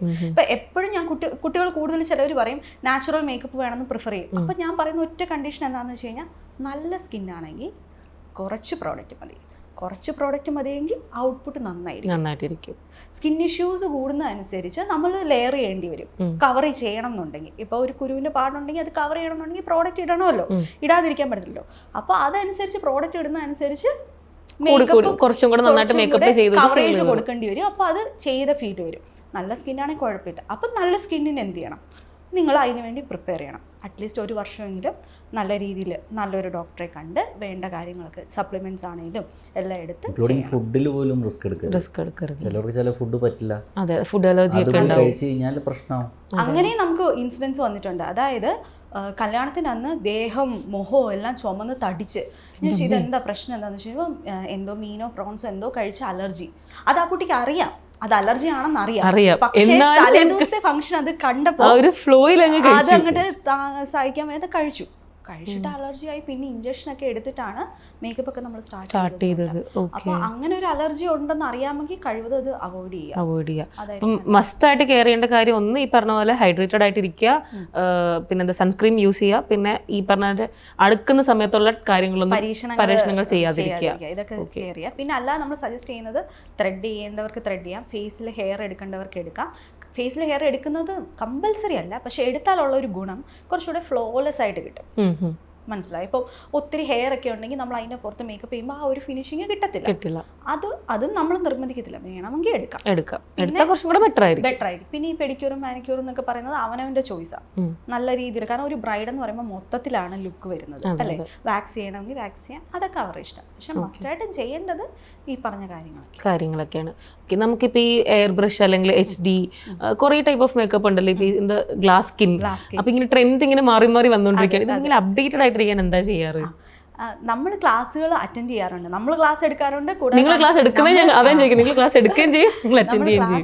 ഇപ്പോഴും ഞാൻ അറ്റൻഡ് ചെയ്യുന്നുണ്ട്. എനിക്ക് അങ്ങനെ ഇന്നാളുടെ അങ്ങനെയൊന്നും ഇല്ല. എനിക്കൊരാളുടെ മേക്കപ്പ് ഇഷ്ടപ്പെട്ട് കഴിഞ്ഞാൽ അത് വലിയവനോ ചെറിയവനോ അങ്ങനെ ഒന്നും ഞാൻ നോക്കത്തില്ല, ഞാൻ അറ്റൻഡ് ചെയ്യും. എനിക്ക് ഒരു കുഴപ്പമില്ല. ഞാൻ ആ ക്ലാസ് അറ്റൻഡ് ചെയ്യുമ്പോൾ ഞാൻ മാസ്ക് ഒന്നും വെക്കാതെയാ ധൈര്യമായിട്ട് പോയത്. അവിടെ വരുമ്പോൾ എല്ലാവരും ചേച്ചി എന്തിനാ ഇവിടെ വന്ന് ഇവിടെ വരേണ്ട ആവശ്യം അങ്ങനെയല്ല. എനിക്ക് അതിനൊരു ചമ്മലും ഇല്ല. ഞാൻ ഇന്നടുത്തൊക്കെ പഠിച്ചിട്ടുണ്ടെന്ന് പറഞ്ഞാൽ ഞാൻ ഫ്രണ്ടിൽ പോയി ഡൗട്ടൊക്കെ ഉണ്ടെങ്കിൽ ചോദിക്കുകയൊക്കെ ചെയ്യും അവരെ. അപ്പം ബാക്കിയുള്ളവരൊക്കെ എങ്ങനെയാ, നമ്മുടെ ക്ലാസ്സിന് പലരും ഫേമസ് ആയിട്ടുള്ളവർ വരുമ്പോൾ അവർ ആദ്യം പറയും ഞങ്ങളുടെ വീഡിയോ ഇടരുതേ, മാസ്ക് ഒക്കെ വെച്ച് കവർ ചെയ്ത് അങ്ങനെയൊക്കെയാ വരുന്നത്. ഉണ്ട്. അപ്പൊ ഞാൻ ആലോചിക്കും അത് എന്തിനാ കുറച്ചിലായിട്ട്. പഠനം എന്ന് പറയുന്നത് എപ്പോഴും നല്ലതാണ്. നമ്മളെപ്പോഴും പഠിക്കാന്ന് വെച്ചാൽ നമ്മൾ അപ്ഡേറ്റഡ് ആയിട്ടിരിക്കും, നമ്മൾ എപ്പോഴും മാർക്കറ്റിൽ ഡിമാൻഡിലിരിക്കും അല്ലെ. അതൊരു കുറച്ചിലായിട്ട് കാണേണ്ട ആവശ്യമില്ല. പുതിയ ഒരു അറിവ് കിട്ടുക എന്ന് പറയാൻ പറ്റില്ല. ചിലപ്പോൾ ഒരു പോയിന്റ് ആയിരിക്കും, പക്ഷെ ആ ഒരു പോയിന്റ് കൊണ്ട് നമ്മുടെ ടോട്ടൽ വർക്കിനെ നല്ല രീതിയിലാക്കാമെങ്കിൽ എൻഹാൻസ് ചെയ്യാൻ പറ്റും. ഓക്കെ, ഈ പറഞ്ഞ ഈ മേക്കപ്പിൽ ഇപ്പൊ ഏറ്റവും കൂടുതൽ ആൾക്കാർ ചൂസ് ചെയ്യുന്നത് ഏതാ? ഇപ്പൊ കൂടുതൽ പേരും ചോദിച്ചു വരുന്നത് ഗ്ലാസ് ആണ്. Glass skin makeup. ആക്ച്വലി എന്താണ് ഗ്ലാസ് സ്കിൻ മേക്കപ്പ് എന്ന് വെച്ച് കഴിഞ്ഞാൽ ഒന്നുമില്ല. ജസ്റ്റ് എന്താ പറയാ, നമ്മുടെ ഫേസിൽ ഒരു എക്സാമ്പിൾ, ഇപ്പോൾ ഓയിലി സ്കിന്നുകാർക്ക് ഓയിൽ പ്രൊഡക്ഷൻ വരും അല്ലേ. അപ്പോൾ അവരുടെ മുഖത്ത് ലൈറ്റ് അടിച്ച് എന്ത് പറ്റും, ഒരു ഗ്ലോ പോലെ റിഫ്ലക്ഷൻ വരും. അപ്പോൾ ഡ്രൈ സ്കിന്നുകാരെ സംബന്ധിച്ചിടത്തോളം അതില്ല. അപ്പോൾ നമ്മൾ എക്സ്റ്റേണലി ഗ്ലോ ആക്കി എടുക്കും. അതാണ് ഗ്ലാസ് സ്കിൻ. അത് റിഫ്ലക്ഷൻ, അതാണ് ഗ്ലാസ് പോലെ എന്ന് നമ്മൾ പറയുന്നത്. അത് പക്ഷെ അത് എല്ലാ സ്കിന്നുകാർക്കും പറ്റുന്ന കാര്യമല്ല. ഇപ്പോൾ ഓയിലി സ്കിന്നുകാരുടെ പ്രശ്നം എന്താ, ഓൾറെഡി അവർക്ക് ഓയിൽ വരും. അപ്പോൾ നമ്മുടെ ഫേസ് ഓൾറെഡി നമ്മൾ ഇതുപോലെ ഓയിലി ആക്കിയാൽ ഇതെല്ലാം കൂടെ വരുമ്പോൾ മേക്കപ്പ് ലാസ്റ്റ് ചെയ്യത്തില്ല. 2, ചിലവരുടെ ഫേസിൽ ഇത് കൂടുതലും കൊടുക്കുന്നത് എവിടെയാ, ആ ഗ്ലോ വരുന്നത് എവിടെയാ, നമ്മുടെ ഈ ഒരു ഏരിയയിൽ അല്ലേ. ആ ഏരിയയിൽ ചിലവർക്ക് നിറയെ കുരുക്കൾ കാണും, ചിലവർക്ക് കുരു വന്ന് പോയ കുഴികൾ കാണും.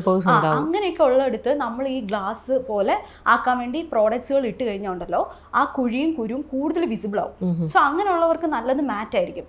അവർക്ക് ആഗ്രഹം കാണും ഗ്ലാസ് വേണമെന്ന്, പക്ഷേ നമ്മൾ ആ ആഗ്രഹം അനുസരിച്ച് ചെയ്താൽ കുറച്ചും കൂടെ അത് വൃത്തികേടായിട്ട് അതിന്റെ ഔട്ട്പുട്ട് വരത്തുള്ളൂ. സോ കാണുന്നില്ലല്ലോ, ഈ ഫംഗ്ഷൻ തീരുന്നവരെ അതാണ് അവിടുത്തെ പോയിന്റ്. ഇതിപ്പോ ഞാൻ കേട്ടത് എനിക്കുള്ള ക്ലാസ് ആയിട്ടാ. കാര്യം ഞാൻ ഓയിലി സ്കിന്നാണ്, ഞാൻ ഗ്ലാസ് സ്കിൻ മേക്കപ്പ് ഇഷ്ടപ്പെടുന്ന ആളാണ്. എനിക്കൊക്കെ ഒരു വന്നിട്ടുള്ള ഓപ്പൺ പോഴ്സ് കറക്റ്റ് ഇവിടെ ഉണ്ട്. ഇതിപ്പോ എന്നോട് പറഞ്ഞ പോലെയാണ് ഞാൻ കണ്ടാൽ അറിയാൻ പറ്റും. മേക്കപ്പ് ഞാൻ മേക്കപ്പ് ലാസ്റ്റ് ചെയ്തു, വീട്ടിൽ കയറുന്നവർ നിന്നു എന്നൊക്കെ ഞങ്ങൾ ഫോക്കസ് ചെയ്യുന്ന അതില. കുട്ടി ആദ്യം പോകുന്ന അതേ ഫ്രഷ്നെസ്സിൽ ലാസ്റ്റ് വരെ നിൽക്കാൻ പറ്റണം. അപ്പൊ ആ ഈ പറഞ്ഞ പോലെ സ്കിന്ന് നോക്കി ചെയ്തെങ്കിൽ മാത്രമേ അത് നിൽക്കുള്ളൂ. അവര് പറയുന്ന കസ്റ്റമറുടെ ബ്രൈഡ് പറയുന്നത് നമ്മൾ കേൾക്കും, പക്ഷെ നമ്മൾ പറഞ്ഞു കൊടുക്കും, നമുക്ക് ചെയ്യാം. അപ്പോൾ നമ്മൾ അതെങ്ങനെ മെയിൻറ്റെയിൻ ചെയ്യണമെന്ന് പറഞ്ഞു കൊടുക്കും. ഇപ്പം പല കാര്യങ്ങളും നമ്മൾ പറഞ്ഞു കൊടുക്കും, ടിപ്സൊക്കെ. അപ്പം അതുപോലെ അത് ലാസ്റ്റ് ചെയ്യും, അതാണല്ലോ ഇമ്പോർട്ടൻറ്റ്. നമ്മൾ ആദ്യം എടുക്കുന്ന വീഡിയോയോ ഫോട്ടോയോ അല്ല, ലാസ്റ്റ് വരെയും അതുപോലെ തന്നെ നിൽക്കണമല്ലോ. ഇല്ലെങ്കിൽ അത് കംപ്ലൈന്റ് ആവും. മേക്കപ്പ് ഇട്ട് കുറച്ച് ഏറ്റവും വലിയ സക്സസ് അതല്ലേ, നമ്മൾ ആ ഇടുമ്പോൾ ഉള്ള ആ ഒരു ഫ്രഷ്നെസ് ലാസ്റ്റ് വരെ നിൽക്കാന്നുള്ളത്. നമുക്ക് ഏറ്റവും കൂടുതൽ റിവ്യൂസ് വരുന്നത് അതാ, ലാസ്റ്റ് ചെയ്യുന്നു. അതെന്തുകൊണ്ടാണ്, സ്കിൻ അനുസരിച്ച് ചെയ്യുന്നുണ്ടാ. പിന്നെ ഈ പറഞ്ഞ പോലെ ഓയിലിക്കാർക്ക് ആഗ്രഹമുള്ളപ്പോൾ നമ്മൾ ചെറിയ ഗ്ലോ ഒക്കെ കൊടുക്കും, പക്ഷെ ഡ്രൈക്ക് കൊടുക്കുന്ന പോലെ കണ്ടമാനം നമുക്ക് കൊടുക്കാൻ പറ്റില്ല. ഓക്കെ, അപ്പൊ ഏറ്റവും കൂടുതൽ ഇപ്പൊ വരുന്നത് ഗ്ലാസ് സ്കിൻ ആണ്. അതാണ് ഇപ്പോഴത്തെ കറന്റ് ട്രെൻഡിങ് ആയിട്ട് പോകുന്നത്. ഈ എയർ ബ്രഷ് എപ്പോഴാണ് ട്രെൻഡ് ആയേ? എയർ ബ്രഷ് കാര്യം കുറേ എനിക്ക് തോന്നുന്നു ചേച്ചിയുടെ അക്കൗണ്ടിലാണെങ്കിൽ പോലും ഇങ്ങനെ ബയോയിൽ കണ്ടിട്ടുണ്ട് മറ്റേ എയർ ബ്രഷ് ഓപ്ഷൻ എന്നൊക്കെ പറഞ്ഞിട്ട്. അപ്പൊ ഇത് വലിയൊരു സംഭവമാണെന്ന് അറിയാം, പക്ഷെ എന്താ പറഞ്ഞൂടാ. അല്ല, അത് എനിക്കൊന്ന് ഒത്തിരി നാളായി അല്ലേ, കുറെ നാളായിട്ടുണ്ട്. പക്ഷെ ഇപ്പോഴാണ് ആൾക്കാർക്ക് അതിനെക്കുറിച്ച് കുറച്ചും കൂടെ ഒരു അറിവ് വന്നു തുടങ്ങിയത്. അത് ജസ്റ്റ് ഒന്നുമില്ല, മറ്റേത് നമ്മൾ എല്ലാം ഹാൻഡ് വെച്ച് ചെയ്യുന്നെങ്കിൽ ഇത് നമ്മൾ എയർ ഗണ്ണ് യൂസ് ചെയ്ത് ചെയ്യുന്നത്. അത് തന്നെ പല ബ്രാൻഡ്സിൻ്റെ ഉണ്ട്. അതിൽ ഉപയോഗിക്കുന്ന പ്രോഡക്റ്റ് നോർമലിനേക്കാളും കുറച്ചും കൂടി ഡിഫറെൻ്റ് ആണ്. സിലിക്കോൺ ബേസ്ഡ് ഫൗണ്ടേഷൻസ് ആണ്. അത് വെച്ചൊരു നമ്മൾ ഇപ്പം സ്പ്രേ ബ്രഷ് വെച്ച് ചെയ്യുന്നതും സ്പ്രേ വെച്ച് ചെയ്യുന്ന പെയിൻറ് ചെയ്യുന്നതും ഡിഫറൻസ് ഇല്ലേ, അതേപോലെയുള്ളൊരു ഡിഫറൻസേ ഉള്ളൂ. അതിൽ വലിയ മാറ്റങ്ങളില്ല. പിന്നെ കമ്പയർ ചെയ്യുമ്പോൾ എയർ ബ്രഷ് നന്നായിട്ട് ലാസ്റ്റ് ചെയ്യുന്നുണ്ട്. അതാണ് മെയിൻ ആയിട്ടുള്ളത്. ലാസ്റ്റിങ്ങിന് വേണ്ടിയിട്ടാണ് കൂടുതൽ എയർ ബ്രഷ് ചൂസ് ചെയ്യുന്നത്. അതുകൊണ്ട് ഓരോ ഇപ്പൊ ഞാൻ ചെയ്യുന്ന ടെക്നിക്ക് ആയിരിക്കത്തില്ല വേറെ ഒരാൾ ചെയ്യുന്നത്. ഓരോരുത്തരും മേക്കപ്പിൽ ഡിഫറെന്റ് ആ ടെക്നിക്ക്. ഞങ്ങളെ സംബന്ധിച്ചിടത്തോളം എയർ ബ്രഷ് ചെയ്ത മേക്കപ്പുകളാണ് കൂടുതലും ലാസ്റ്റ് ചെയ്യുന്നില്ലെന്നല്ല, പക്ഷെ എന്നാലും അതായത് വെളുപ്പിന് 3 മണിക്ക് ഇടുന്നത് ചിലപ്പോൾ രാത്രി 10, 10:30, 11 മണി വരെയൊക്കെ നിൽക്കാറുണ്ട്, ലാസ്റ്റ് ചെയ്യാറുണ്ട്. ഓക്കെ, ഈ ഗ്രൂം മേക്കപ്പിന് ശരിക്കും എത്ര ടൈം എടുക്കും? ഒരു 1 to 1.5 hours മാക്സിമം. അത്രേ വരുള്ളൂ അല്ലേ? നമുക്ക് എത്ര സമയം എടുക്കാറുണ്ട്? 3 തൊട്ട് 3.5 മണിക്കൂർ വരെ അത്രയൊക്കെ എടുക്കും. ഓക്കെ, നിങ്ങളപ്പോൾ ഈ ലൈക്ക് ഒരേ ഫംഗ്ഷന്റെ തന്നെ ബ്രൈഡിനെ ഗ്രൂമിനെ ഒരുമിച്ച് പോയി അങ്ങനെ കപ്പിളായിട്ടാണ് കൂടുതലും വരുന്നത്? അങ്ങനെ തന്നെയാണ് വരുന്നത്. ബുക്ക് ചെയ്യുമ്പോഴേ അവർ ഒരുമിച്ചാ ബുക്ക് ചെയ്യും, രണ്ടുപേർക്കും കൂടെ ഒരുമിച്ച് ബുക്ക് ചെയ്യും. ഗ്രൂം എന്തൊക്കെ കാര്യങ്ങളാണ് ശ്രദ്ധിക്കേണ്ടത്? മേക്കപ്പ്, അവരുടെ ലവ് സ്റ്റോറീസ് കേൾക്കും. നമ്മുടെ ഇതിന്റെ ഏറ്റവും വലിയ ഗുണം എന്താണെന്നറിയാം, ഒരിക്കലും നമുക്ക് ബോർ അടിക്കത്തില്ല ജോലി.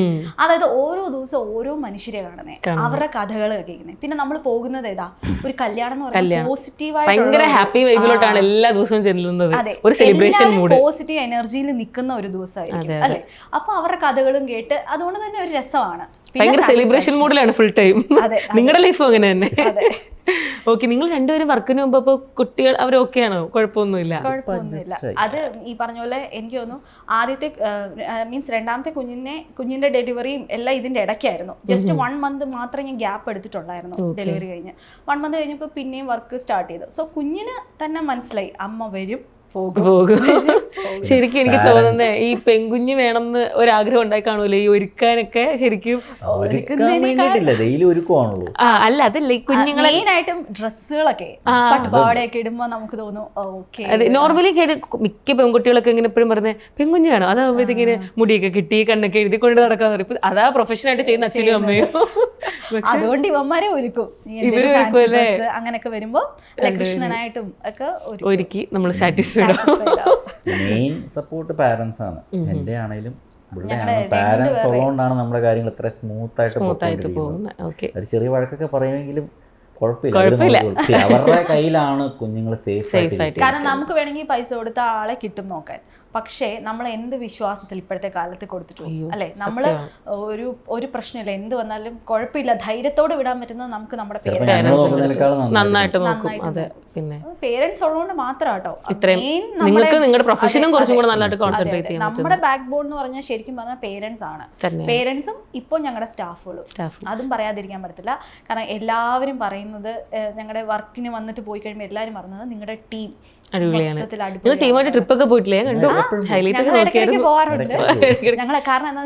ഒരുപാട് ട്രാവൽ നിങ്ങൾക്ക് അതിലേക്കാണ് ഞാൻ വരുന്നത്. നിങ്ങൾക്ക് എങ്ങനെ സമയം കിട്ടുന്നു? ഞാൻ കണ്ടു തായ്ലൻഡ്, മലേഷ്യ, മാലദ്വീപ്സ്, രാജസ്ഥാൻ, കുറേ ഹൈലൈറ്റ് ഞാൻ ഫുള്ള് അരിച്ചു പറയും. നിങ്ങൾക്ക് എങ്ങനെ സമയം കിട്ടുന്നു? അതായത് നേരത്തെ ഇപ്പൊ അടുത്ത വർഷത്തേത് നമ്മൾ ഇപ്പോഴേ പ്ലാൻ ചെയ്യും. അങ്ങനെയൊക്കെ പ്ലാൻ ചെയ്ത് ട്രിപ്പ് നടക്കുന്നവരുണ്ട്. ആ ഡേറ്റിന് വർക്ക് ഒന്നും എടുക്കത്തില്ല. അങ്ങനെ അതും ഞങ്ങൾ എങ്ങനെയാന്ന് വെച്ചാൽ ഞാനും വിക്കി ഒരുമിച്ച് പോകും, ഞങ്ങളും സ്റ്റാഫുകളും ഒരുമിച്ച് പോകും, ഞങ്ങളും ഫാമിലി ഒരുമിച്ച് പോകും. പിന്നെ വിക്കിയുടെ ഫ്രണ്ട്സിന്റെ കൂടെ പോകും, ഞാൻ എന്റെ ഫ്രണ്ട്സിന്റെ കൂടെ. എല്ലാവർക്കും എപ്പോഴും ഈ ബ്രൈഡൽ കുറവ് ഉള്ള മന്ത് നോക്കി സീസൺ അല്ലാത്തൊരു ടൈം ഒരാൾക്ക് ഒരു ഡേറ്റ് കിട്ടുക എന്നുള്ളതാണല്ലോ ഏറ്റവും വലിയ ഇമ്പോർട്ടന്റ്. അതാണ് ഇമ്പോർട്ടന്റ്. അത് കുറവുള്ള മാസങ്ങളോ ഡേറ്റ്സോ ആയിരിക്കും നമ്മൾ എപ്പോഴും ചൂസ് ചെയ്യുന്നത്. നോർമൽ എല്ലാരും പറയുന്നത് എത്ര പ്ലാൻ ചെയ്താലും പ്ലാൻ ചെയ്താൽ നടക്കൂല എന്ന് പറയുന്നിടത്ത് ഇവിടെ പ്ലാൻ പ്ലാൻ ചെയ്യുമല്ലോ, അപ്പൊ തന്നെ ടിക്കറ്റ് ബുക്ക് ചെയ്യും. ഓ ഇനിയിപ്പോ വേറെ വഴിയില്ലല്ലോ അല്ലേ, ടിക്കറ്റ് ബുക്ക് ചെയ്ത് പോയല്ലോ, ഇനിയിപ്പോ പോണല്ലോ. കൊള്ളാം, നല്ല പക്ഷെ ആ idea. ട്രിപ്പ് നല്ലതാണ്. ഞങ്ങളെ സംബന്ധിച്ച് പുതിയ രാജ്യത്ത് പോകുമ്പോൾ അവിടെയാണെങ്കിലും പുതിയ പ്രോഡക്ട്സുകൾ കാണും, അത് ട്രൈ ചെയ്ത് നോക്കാൻ പറ്റും. പിന്നെ അവിടെയാണെങ്കിലും ഒത്തിരി പേര് വരുമ്പോൾ അവരുടെയൊക്കെ മേക്കപ്പ് പല രാജ്യത്ത് ഞങ്ങൾ പോകുമ്പോൾ കൂടുതൽ അതൊക്കെ ഡിസ്കസ് ചെയ്യും കേട്ടോ. അവരെ നോക്കി അവരുടെ ഐലാഷ് കൊള്ളാം അല്ലേ, അവർ വെച്ചിരിക്കുന്നത് അങ്ങനെയൊക്കെ പറയും, വിങ്സ് കൊള്ളാം അല്ലേ, അങ്ങനെയൊക്കെ പറയും. നമുക്കൊരു അപ്ഡേഷൻ പിന്നെ തന്നെയാണ്. അതെ അതെ, നിങ്ങളുടെ ലവ് മാരേജ് ആണല്ലോ, ഞാൻ കണ്ടു, റീലൊക്കെ കണ്ടു, കിടക്കുന്ന അക്കൗണ്ടിൽ എല്ലായിടത്തും പോകുമ്പോൾ റീൽസ് ചെയ്യുന്നത്. നിങ്ങളുടെ ആ ഒരു മൊത്തത്തിൽ കാണുമ്പോൾ എനിക്ക് മനസ്സിലാവും. അപ്പോൾ ഇപ്പം ചേച്ചിയുടെ ഏറ്റവും ഇഷ്ടമുള്ളൊരു ഫീച്ചർ എന്താ ചേട്ടന്? ഈ ഐലാഷും വിങ്സും എന്നൊക്കെ പറഞ്ഞപ്പം മേക്കപ്പ് ഇതിലെ ഫീച്ചേഴ്സ് ആണ്. ചേച്ചിയുടെ ഫേഷ്യൽ ഫീച്ചേഴ്സിൽ ഏറ്റവും ഇഷ്ടം എന്താ? ഒരു മേക്കപ്പ് ആർട്ടിസ്റ്റ് പറയുമ്പോൾ അറിയാമല്ലോ. എനിക്ക് അവളുടെ ചിരി ഏറ്റവും ഇഷ്ടമാണ്. ചിരിക്കുന്ന എനിക്ക് ഭയങ്കര ഇഷ്ടമാണ്. ഭയങ്കര ഇഷ്ടമാണ്. കരയാൻ ഇഷ്ടമല്ല, ഞാൻ കരയാൻ സമ്മതിക്കൂല. ഞാനിപ്പോ പറഞ്ഞു ഇനി കരയച്ചിട്ട് വരരുത്. കരഞ്ഞിട്ട് ഒത്തിരി നാളെ ഉള്ള പറയാലോ. പണ്ടൊക്കെ എന്നും കരയുന്ന കൊച്ചായിരുന്നു ഞാൻ. ഇത് കേൾക്കുമ്പോഴേ ഭയങ്കര സന്തോഷം. അങ്ങനെ തന്നെ ആവട്ടെ. ചേട്ടൻ ചേച്ചിക്ക് മേക്കപ്പ് ഒക്കെ ചെയ്ത് കൊടുക്കുമോ? ഓ ഇതിപ്പോ ചേട്ടനാണോ ചെയ്തത്? ഇന്ന് ഹെയർ വിക്കായിരുന്നു ചെയ്തത്, ഫേസ് ഞാനാണ് ചെയ്തത്. കുറച്ച് നേരത്തെ വന്നിരുന്നെങ്കിൽ എന്നെയും കൂടെ ചെയ്യിപ്പിക്കായിരുന്നു. അതെ, ഇപ്പൊ അതുകൊണ്ടുള്ള ഗുണം എന്ന് വെച്ചാൽ ഇപ്പം എന്തെങ്കിലുമൊക്കെ ഫംഗ്ഷൻ വരുവാണെങ്കിലും നമ്മൾ ഇച്ചിരി ലോ ആണല്ലോ, വിക്കി റെഡിയാക്കി തരും. ഓക്കെ, എനിക്ക് നാണക്കേടൊന്നുമില്ല കേട്ടോ പറയെങ്കിലും ഞാൻ ഓപ്പണായിട്ട് തന്നെ പറയാണ്. എനിക്ക് ബേസിക്കലി ഇങ്ങനെ എനിക്കറിയില്ല, മേക്കപ്പ് ചെയ്യാനും എനിക്കറിയില്ല. എനിക്ക് ഷൂട്ടൊക്കെ സ്റ്റാർട്ട് ചെയ്തിട്ട് അപ്പോൾ എനിക്ക് ഒരു 3 years ആയി ഞാൻ ഈ ഒരു മീഡിയയിൽ നിൽക്കുന്നു. ഒരുപാട് പ്രോഡക്റ്റ്സ് ഞാൻ സ്വന്തമായിട്ട് വാങ്ങി ഇങ്ങനെ വീഡിയോ ഒക്കെ കണ്ട് നോക്കും. പക്ഷെ എനിക്ക് അതിനുള്ള ടാലന്റ് ഇല്ല, ഞാൻ എങ്ങനെ ഇട്ടാലും കൊള്ളൂല. എനിക്ക് അറിഞ്ഞുകൂടെ ചെയ്യാൻ. അത് ചിലപ്പോൾ അതിന്റെ തിയറി അറിയാത്തതുകൊണ്ടായിരിക്കാം പ്രോഡക്റ്റ് ചിലപ്പോൾ സ്കിന്നിന് സ്യൂട്ട് ആയിട്ടുള്ളതായിരിക്കില്ല. കളർ മാത്രം ആവണമെന്നില്ല, അതിന്റെ ഫോർമുലയുണ്ട്. ഞാൻ പറഞ്ഞ പോലെ ഈ ഓയിലി സ്കിന്നിന് പറ്റിയതായിരിക്കത്തില്ല, ചിലപ്പോൾ ഡ്രൈ സ്കിന്നിന് പറ്റിയതായിരിക്കും ഇട്ടോണ്ടിരിക്കുന്നത്. അതുകൊണ്ടാണ് അതിന്റെ ഔട്ട്പുട്ട് അങ്ങനെ ആവുന്നത്. പൊതുവെ എല്ലാവർക്കും മേക്കപ്പിനോട് ഒരു വിരോധമാണ്. പൊതുവെ മേക്കപ്പ് എന്ന് പറഞ്ഞാൽ ഈ ചീച്ചി എന്നുള്ള ഒരു രീതിയാണ്. അതെന്താ മാറി, ഇപ്പൊ ഒത്തിരി മാറിയില്ലെന്നല്ല, പക്ഷെ അത് എന്തുകൊണ്ടാ? ചിലപ്പോൾ അതിന്റെ ഔട്ട്പുട്ട് നല്ലതാണെങ്കിൽ അത് ആസ്വദിക്കാമല്ലോ, അതൊരു കലയല്ലേ, അത് ആസ്വദിക്കാം. നല്ല സുന്ദരിയായിട്ട് ഒരു കുട്ടി വന്ന് അത് ആസ്വദിക്കുന്നതുകൊണ്ട് എന്താ? നമ്മുടെ ബ്രൈഡ്സിനോട് നമ്മൾ പറയുന്നത് മേക്കപ്പ് ചെയ്താൽ മാറ്റം ഉണ്ടാവും, പക്ഷെ നല്ല മാറ്റമായിരിക്കും, അത് അക്സെപ്റ്റ് ചെയ്യാം. അതെ, അല്ലാതെ മേക്കപ്പ് ചെയ്തിട്ട് മേക്കപ്പ് ചെയ്തില്ല എന്ന് ഒരിക്കലും തോന്നില്ല. മേക്കപ്പ് ഉണ്ട്, പിന്നെ കാണുന്നെല്ലാം വീഡിയോസ് ആണല്ലോ, മേക്കപ്പ് ഉണ്ട്, നമുക്ക് വിസിബിളി മനസ്സിലാവും, ആ ഒരു ചേഞ്ച് മനസ്സിലാവും. ശരിക്കും ഗ്രൂം എന്തൊക്കെ കാര്യങ്ങളാ കെയർ ചെയ്യണ്ടേ? ഗ്രൂം ജസ്റ്റ് ഞാൻ പറയുന്നത് ക്ലീനപ്പ് ചെയ്യുക, ഈ പറഞ്ഞ സൺസ്ക്രീൻ ഉപയോഗിക്കാൻ പറയും, ഒരു 3 days ബിഫോർ ക്ലീനപ്പ് ചെയ്യാൻ പറയും. അത്ര കാര്യങ്ങൾ ചെയ്താൽ മതി. വേറെ അതൊക്കെ ഷേപ്പ് ചെയ്തിട്ട് വരാൻ പറയും. ഞാൻ അതൊന്നും ചെയ്യില്ല, സലൂൺ സർവീസ് ഇല്ല എനിക്ക്. മേക്കപ്പും ഹെയർ സെറ്റിങ്ങും കോസ്റ്റ്യൂം സെറ്റിംഗും ഒക്കെ ഉള്ളൂ. ഓക്കെ, ഈ ഹെയർ സെറ്റിങ്ങിൽ ഗ്രൂമിൽ എന്തെങ്കിലും പ്രത്യേകം ശ്രദ്ധിക്കേണ്ട കാര്യങ്ങളൊക്കെ ഉണ്ടോ? കാര്യം ഇപ്പോൾ നോർമലി ഒരു പർട്ടിക്കുലർ ഹെയർ സ്റ്റൈലായിരിക്കും ഒരു ലൈഫ് ലോങ് തന്നെ ഞാൻ കൂടുതൽ അത് കുറച്ചുകൂടെ എവിഡൻ്റ് ആയിട്ട് നീറ്റായിട്ട് അതേ സ്റ്റൈല് ഫോളോ ചെയ്യാൻ ഞാൻ എപ്പോഴും ശ്രമിക്കുക. കാരണം അന്ന് അവരുടെ കോൺഫിഡൻസ് ആണ് എന്നെ സംബന്ധിച്ച് ഏറ്റവും വലുത്. ഇപ്പം യൂഷ്വലി ചെയ്യുന്ന സ്റ്റൈൽ മാറ്റി ഞാൻ പരീക്ഷിക്കാൻ പോയിട്ട് അവർക്കത് കോൺഫിഡൻസ് കിട്ടുന്നില്ലെങ്കിൽ അത് ചെയ്തിട്ട് കാര്യമില്ലല്ലോ. അപ്പോൾ അവരെങ്ങനെയാണോ അവർ ഇപ്പം എല്ലാ ഗ്രൂമിനും ഇപ്പം എൻ്റെ പേജിൽ നിങ്ങൾക്ക് കണ്ടാൽ അറിയാം. ഇപ്പം കുറേ കേളി ഹെയറുള്ള ഗ്രൂം ഉണ്ടാവും, കുറേ മെസ്സി ആയിട്ട് നടക്കുന്ന ഗ്രൂംസ് ഉണ്ടാവും. ഞാൻ ആ മെസ്സി ആയിട്ട് തന്നെ ഞാൻ സെറ്റ് ചെയ്ത് കൊടുത്തോളൂ. അപ്പോൾ അവർക്ക് നന്നായിട്ട് ചെയ്ത് കൊടുക്കും. പിന്നെ ഗ്രൂമിനെ ചെയ്യുമ്പോൾ ഞാൻ എല്ലാം ചോദിച്ചാൽ ചെയ്യുക, കറക്റ്റായിട്ട് ചോദിച്ചാൽ അവർക്ക് ഏതാണോ കോൺഫിഡൻസ് എല്ലാം. ചിലവർക്ക് ടൈ ഇടുന്നത് ചില ലൂസായിട്ട് ഇടുന്നത്, ചില ടൈറ്റ് ആയിട്ട് ഇടുന്നത് കോൺഫിഡൻസ് അങ്ങനെ തന്നെ സെറ്റ് ചെയ്തോളൂ. അതുപോലെ തന്നെ അവരുടെ കംഫർട്ട് ഇതിനൊരു ബൈലോ ഇല്ലല്ലോ, ഒരു ഗ്രൂം എന്ന് പറഞ്ഞാൽ ഇങ്ങനെ ഇരിക്കണമെന്നില്ലല്ലോ, അങ്ങനെയൊന്നുമില്ല. അവരുടെ ഏറ്റവും ഇമ്പോർട്ടൻ്റ് അവർ ഏറ്റവും കംഫർട്ടബിൾ ആക്കി ഒരുക്കി കൊടുക്കുക. ഓക്കെ, മനസ്സിലായി. ഈ സെലിബ്രിറ്റീസ് ഒക്കെ നിങ്ങൾക്ക് അടുത്ത് വരാറുണ്ടോ വർക്കിന്റെ കാര്യത്തിനൊക്കെ? സെലിബ്രിറ്റീസിന്റെ എന്താന്ന് വെച്ച് കഴിഞ്ഞാൽ ഈ സെലിബ്രിറ്റീസ് ഒക്കെ എപ്പോഴും ഇപ്പം എന്താ 1 month മുമ്പോ അല്ലെങ്കിൽ ഒരു 1 week മുമ്പോ ആയിരിക്കും അപ്രോച്ച് ചെയ്യുന്നത്. അപ്പൊ എന്താ പ്രശ്നം വെച്ചാൽ നമ്മൾ ഓൾറെഡി ബുക്കിംഗ് ആണ്. നമ്മളെ സംബന്ധിച്ചിടത്തോളം ഇപ്പം 2027 വരെ ഇപ്പൊ ബുക്കിംഗ് സ്റ്റാർട്ട് ചെയ്തു, കുറെ ഡേറ്റ്സ് ബുക്ക് ആയി. 2026 കഴിഞ്ഞു, എല്ലാ ഡേറ്റും. അപ്പൊ എന്താന്ന് വെച്ചാൽ നമ്മുടെ ജീവിതം എന്ന് പറഞ്ഞാൽ ഈ പറഞ്ഞ പോലെ പ്ലാൻഡ് ആണ്. അപ്പൊ പെട്ടെന്ന് ഒരു ഇത് വരുമ്പോൾ 2 കൊല്ലം മുന്നേ കല്യാണമൊക്കെ ഫിക്സ് ചെയ്യുന്ന ആൾക്കാരുണ്ടല്ലേ? ഉണ്ട്. അടിപൊളി. അത് മാത്രല്ല, പല കുട്ടികളും കല്യാണത്തിന് അവർ ചോദിക്കുമ്പോൾ ഡേറ്റ് ഇല്ല എന്ന് പറയുമ്പോഴത്തേക്കും ഞാനത് അഹങ്കാരമായിട്ടല്ല പറയുന്നത്, ഇപ്പൊ ആൾക്കാർ അതിന് വന്ന് ട്രോൾ ചെയ്തിട്ട് കാര്യമില്ല. ഉള്ള കാര്യം ഞാൻ പറയുവാണ്. നമുക്ക് വേണ്ടി നമുക്ക് ഡേറ്റ് അപ്പോൾ അവർ ചോദിക്കും നിങ്ങൾക്ക് അവൈലബിൾ ആയിട്ടുള്ള ഡേറ്റ് ഏതാന്ന് ചോദിക്കുമ്പോൾ അതനുസരിച്ച് അവര് കല്യാണം മാറ്റിയിട്ട് എടുക്കുന്നവരുണ്ട്. അപ്പൊ എനിക്ക് ഹോള് ബുക്ക് ചെയ്യും, പുറകെ അവർ രണ്ടാമത് ബുക്ക് ചെയ്യുന്നത് മേക്കപ്പ് ഫോട്ടോഗ്രാഫി. അതെ അതെ അതെ. അപ്പൊ അതാണ് എനിക്കൊന്ന് ഹോളില് മുന്നേ ഈ പെൺകുട്ടികൾക്കും മൈൻഡിലുണ്ട് ഇന്ന ആള് തന്നെ വേണം, ആദ്യം തന്നെ ഡേറ്റ് എടുത്തു നേരെ വിളിക്കുന്നു, അങ്ങനെ വീട്ടിൽ വഴക്കുണ്ടാക്കിയൊക്കെ ചെയ്യുന്നവരുണ്ട്. അപ്പൊ എനിക്ക് അത് നമ്മൾ മേക്കപ്പിന് അന്ന് പോകുമ്പോഴായിരിക്കും നമ്മൾ ഈ കഥയൊക്കെ അറിയുന്നത്. അപ്പൊ എനിക്ക് ഉള്ളിന്റെ ഉള്ളിൽ സന്തോഷമുണ്ട്, റെസ്പോൺസിബിലിറ്റി കൂടും. കാരണം വീട്ടുകാർ വിചാരിക്കുമല്ലോ ഇവർക്ക് എന്തോ ഇത്ര എഴുതിയിരിക്കുന്നത്, ഇവർക്ക് വേണ്ടിയിട്ട് കല്യാണം ഒക്കെ മാറ്റുമെന്നു അങ്ങനെ. അപ്പൊ നമുക്ക് അത്ര റെസ്പോൺസിബിലിറ്റി ഉണ്ട്. അപ്പൊ അത് നമ്മള് സാറ്റിസ്ഫാക്ഷൻ അവർക്ക് കൊടുക്കണം. അങ്ങനെ ഒരു ഇതുണ്ട്. ഈ കഴിഞ്ഞ ദിവസത്തെ ഒരു ബ്രൈഡ് ചാലക്കുടിയിൽ നിന്ന് കോട്ടയം വന്നു ഒരുങ്ങി തിരിച്ച് ചാലക്കുടിക്ക് പോയി. ആണോ? നല്ല ട്രാവലും വീട്ടിലും അങ്ങനെ അല്ല പറഞ്ഞിരിക്കുന്നത്. അതുകൊണ്ട് ഞാൻ ആരാന്നൊന്നും റിവീൽ ചെയ്യത്തില്ല. അവര് എറണാകുളത്താണെന്നുള്ള രീതിയിലാണ് വീട്ടുകാരോട് പറഞ്ഞിരിക്കുന്നത്. അപ്പൊ അത് നമ്മളെ സംബന്ധിച്ച് സന്തോഷമാണ്. നമ്മളെ തേടി ഇത്രയും ദൂരത്തുനിന്ന് ആൾക്കാർ വരുന്നു സന്തോഷം. പക്ഷെ ഇപ്പൊ ഞങ്ങള് അച്ഛനമ്മ ഒരു മോഡിലേക്ക് മാറി. പണ്ടത്തെ ഒരു ഇതല്ല. നമുക്കിപ്പോ ഇവരൊക്കെ നമ്മുടെ കുട്ടികൾ എന്നുള്ള ഒരു ഫീലാണ് ബ്രൈഡ്സ് എന്ന് പറയുമ്പോൾ. അപ്പൊ നമ്മളാണെങ്കിലും ചിന്തിക്കത്തില്ലേ, അയ്യോ ഒരു കല്യാണത്തിന് വേണ്ടി ഇത്രയും ദൂരമൊക്കെ അപ്പൊ നമുക്കും പേടിയാ. നമ്മളുടെയും പ്രാർത്ഥനയുണ്ട്, ദൈവമേ ഒന്നും ഇല്ലാതെ നല്ല രീതിയിൽ ചെല്ലണേ, അവൾ ചെന്ന് കഴിയുമ്പോൾ വിളിക്കാൻ പറയും, അങ്ങനെ ഒരു ഇത്. പക്ഷെ എന്നാലും സന്തോഷം, നമ്മളെ തേടി ദൂരെ നിന്ന് വരുന്നു എന്ന് പറയും. സന്തോഷം. ഏറ്റവും ബെസ്റ്റ് കോംപ്ലിമെന്റ് എന്താ കിട്ടിയിരിക്കുന്നത്? എനിക്കറിയാം ഇഷ്ടംപോലെ എല്ലാ ബ്രൈഡ്സും കോംപ്ലിമെന്റ്സും മറ്റേ മെസ്സേജ് അയക്കും. എങ്കിലും ഇപ്പം നേരിട്ട് പറഞ്ഞതോ വിളിച്ച് പറഞ്ഞതോ ഇല്ലെങ്കിൽ എന്തെങ്കിലും ഒരു ഭയങ്കര ഒരിക്കലും മറക്കാൻ പറ്റാത്ത ഒരു എക്സ്പീരിയൻസ് ഏതെങ്കിലും ഉണ്ടോ? ബ്രൈഡ്സ് ഉണ്ട് ഇപ്പോഴും നമ്മുടെ ഒരു ഫാമിലി ഒരു മെമ്പർ പോലെ ഇപ്പോഴും വിളിക്കും. അവിടുന്ന് ഫ്ലൈറ്റ് കയറുമ്പോൾ ചേട്ടാ ഞാൻ ഫ്ലൈറ്റ് കയറി ഞാൻ കൊണ്ട് വരുന്നുണ്ടേ എന്ന് പറഞ്ഞിട്ട് ഞങ്ങൾ എപ്പോഴും അതിൽ മെമ്മറീസ് വരുന്നത് ഒരെണ്ണം ബ്രൈഡിന്റെ അമ്മ എനിക്ക് ഉമ്മ വന്നു, ഞങ്ങളുടെ സ്റ്റാഫുകൾക്ക് ഉമ്മ കൊടുത്തു. അത് ഒരു എല്ലാ കാര്യം സന്തോഷമില്ല. പക്ഷെ അതിലേറെ എനിക്ക് ഒരു കാര്യമാണ്, അതിലേറെ എനിക്ക് ഓർത്ത് നിൽക്കുന്നത് ഒരു ബ്രൈഡിന്റെ കുറെ ഇവന്റ്സ് നമ്മൾ തന്നെയായിരുന്നു. അപ്പൊ അവരുടെ അച്ഛനാണ് എല്ലാം ബുക്കിങ്ങും എല്ലാം ചെയ്തതും. വിക്കിയോടായിരുന്നു ഫുൾ സംസാരിച്ചത്. വർക്കെല്ലാം കഴിഞ്ഞപ്പോൾ അവരുടെ അച്ഛൻ വിക്കിക്ക് കെട്ടിപ്പിടിച്ച് ഉമ്മ കൊടുത്തു. അപ്പൊ അതൊക്കെ എന്ന് പറഞ്ഞാൽ നമുക്കതൊരു മെമ്മറി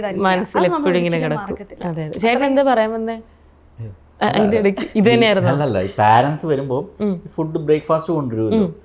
നമ്മൾ പുറകെ മേക്കപ്പ് ചെയ്യുമായിരിക്കും, ഇവർക്ക് ഒരു കൊടുക്കും, നമുക്കൊരു അയ്യോടാ. കാരണം ഏകദേശം ഇത്ര നാള് ഏകദേശം ഇവളുടെ ഒരു ഏജ് ഒരു 90 to 95 റേഞ്ചിലുള്ള കുട്ടികളാണ് വന്നുകൊണ്ടിരുന്നത്. ഇപ്പം അത് പതുക്കെ 95 മേളിലായി. ഇവള് 95 ആണ് ഇയർ. അതല്ല 90 to 95 ഏജിനുള്ള എന്തിന്റെ കാര്യം പറയുന്നത്? പേരൻസിന്റെ കാര്യം പറഞ്ഞു, ആരുടെ കാര്യം പറയുന്നത്? ഇയർ. Okay okay. കുട്ടികളുടെ ഒരു ഫീലിംഗ് ആ ഒരു ഫീലില്ല ചെയ്യുന്നത്. നിങ്ങൾ പോകുന്ന സമയത്ത് ഏറ്റവും കൂടുതൽ ശ്രദ്ധിക്കുന്ന കാര്യങ്ങൾ നിങ്ങൾ എന്തൊക്കെയാണ് ശ്രദ്ധിക്കാറ്? ഇപ്പോൾ ഒരു ബ്രൈഡിനെ ഒരുക്കുന്ന സമയത്ത് ആ ഒരു ഫിനിഷിങ് കിട്ടാൻ വേണ്ടിയിട്ട് മെയിൻ ആയിട്ട് ഇപ്പം എല്ലാവർക്കും ഒരു സിഗ്നേച്ചർ ഉണ്ടാവുമല്ലോ. അപ്പൊ അങ്ങനെ നമുക്ക് പ്രോഡക്ട്സ്, അതായത് എപ്പോഴും പ്രോഡക്ട്സ് നമ്മൾ അപ്ഡേറ്റഡ് ആയിട്ടോണ്ടിരിക്കും. ഇപ്പൊ നമ്മുടെ തന്നെ പേജസ് നോക്കിയാൽ അറിയാം, പണ്ടുള്ള മേക്കപ്പ് അല്ല ഇപ്പോൾ. ഓരോ നിങ്ങൾ മേലോട്ട് വരുന്തോറും മേക്കപ്പിൽ ഇമ്പ്രൂവ്മെന്റ്സ് വന്നുകൊണ്ടേയിരിക്കും. ട്രെൻഡ് അനുസരിച്ച് നമ്മൾ അതനുസരിച്ച് അപ്ഡേറ്റ് ചെയ്തുകൊണ്ടിരിക്കും. നമ്മൾ മെയിൻ ആയിട്ടും പ്രോഡക്ട്സ് എപ്പോഴും നമ്മൾ ഈ പഠിപ്പിക്കുന്നതും കൂടെ ഉള്ളതുകൊണ്ട് നല്ലതോ ചീത്തയോ ഒരു പ്രോഡക്റ്റിലോ എല്ലാ പ്രോഡക്റ്റും നല്ലതാവണമെന്നില്ല. നല്ലത് ബ്രാൻഡഡ് ആണേ പോലും. അപ്പൊ നല്ലതോ ചീത്തയോ അത് നമ്മൾ വാങ്ങിക്കും, എന്നിട്ട് അത് നമ്മൾ ട്രൈ ചെയ്യും. ചീത്തയാന്ന് പഠിപ്പിച്ചു കൊടുക്കണമെങ്കിലും അത് അറിഞ്ഞിരിക്കണമല്ലോ. അതുകൊണ്ട് നമ്മൾ അത് നല്ലൊരു പോയിന്റ് കേട്ടോ. യൂസ് ചെയ്തിട്ട് മാത്രം അത് കൊള്ളില്ല അങ്ങനെ പറയുന്നത്. ഓക്കെ. എന്തൊക്കെ സ്കിൻ കെയർ ആണ് നിങ്ങൾ പേഴ്സണലി എടുക്കാറ്? ഞാൻ യൂഷ്വലി ഇവളുടെ എന്തെങ്കിലും സ്കിൻ കെയർ എനിക്ക് തരും.